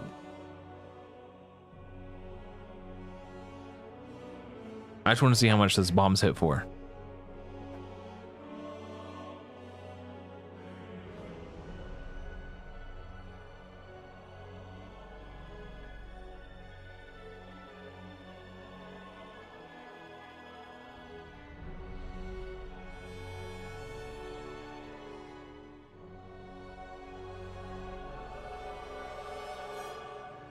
The bommel's attack hits for like 3,000. That's fine. 4,000 on Soul Bond. Bomb explodes. Look at that chunk of damage, bro. This is normal. Doom Tower. This isn't even Doom Tower hard. That's the HP burn damage at 3,300 or whatever, I'm assuming. 26,000 damage. Times 2. It's like 50,000 damage. That's going to one-shot most heroes. That's enough damage for Doom Tower hard. The damage that these bombs, these dread bombs are doing,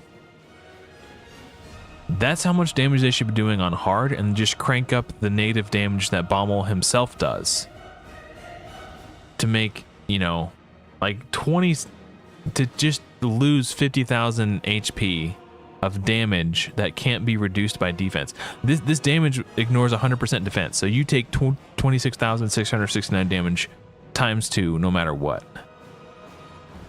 That's ludicrous, man. Why? It just doesn't make any sense.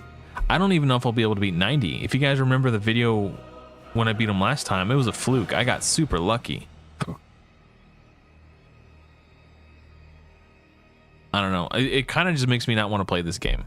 That's really where I'm at with it. I wonder if I'll be able to do this. Secret room. Looks really hard, guys. Got damage dealer. 2 damage dealers, I guess. I was just being sarcastic. I don't think this will be hard.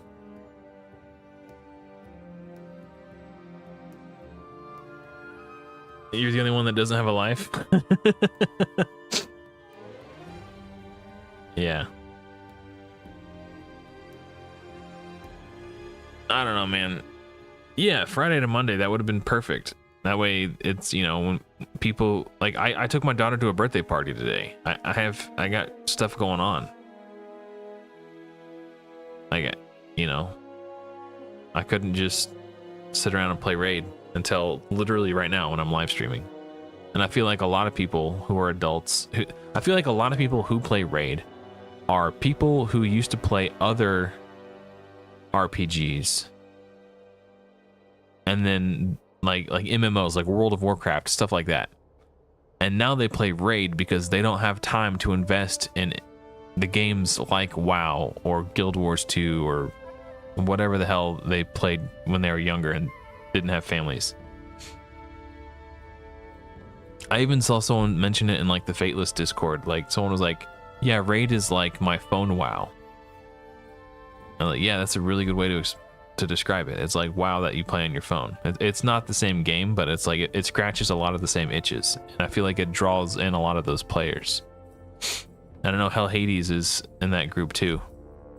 And Sham and, you know, basically everyone on the Fateless team, they were like, except for maybe Brad, he's still a gamer, but they were people who played games a lot, quite extensively, and then didn't really have time to play those games anymore. So that's why they got into Raid. I don't know, man. Like they should. It just feels like they're really out of touch with their target audience so often. Or maybe I'm just delusional. Maybe this is main character syndrome, but I really feel like, or maybe it's some sort of like confirmation bias, like because I think that what appeals to me or applies to me applies to the majority of the player base. I don't know, man. It just seems like, I don't know. I'm rambling. I'm cranky. You broke your PC. That sucks. But yeah, so like you can't play PC games, so you play a game on your phone. Whether it's because you're too poor to afford a PC or because you don't have time because you grew up and started a family and you have a full-time job and all this other stuff. I don't know. We did technically beat bomel 50 today. It just wasn't the bomel 50 I was hoping to beat. So I guess we'll end on a deflated high note, I guess. So not even a high note, just a note. We'll end on a note today. I think that's gonna do it for me, guys. Anyway, thank you so much for watching. Hopefully I will see you all in another video soon.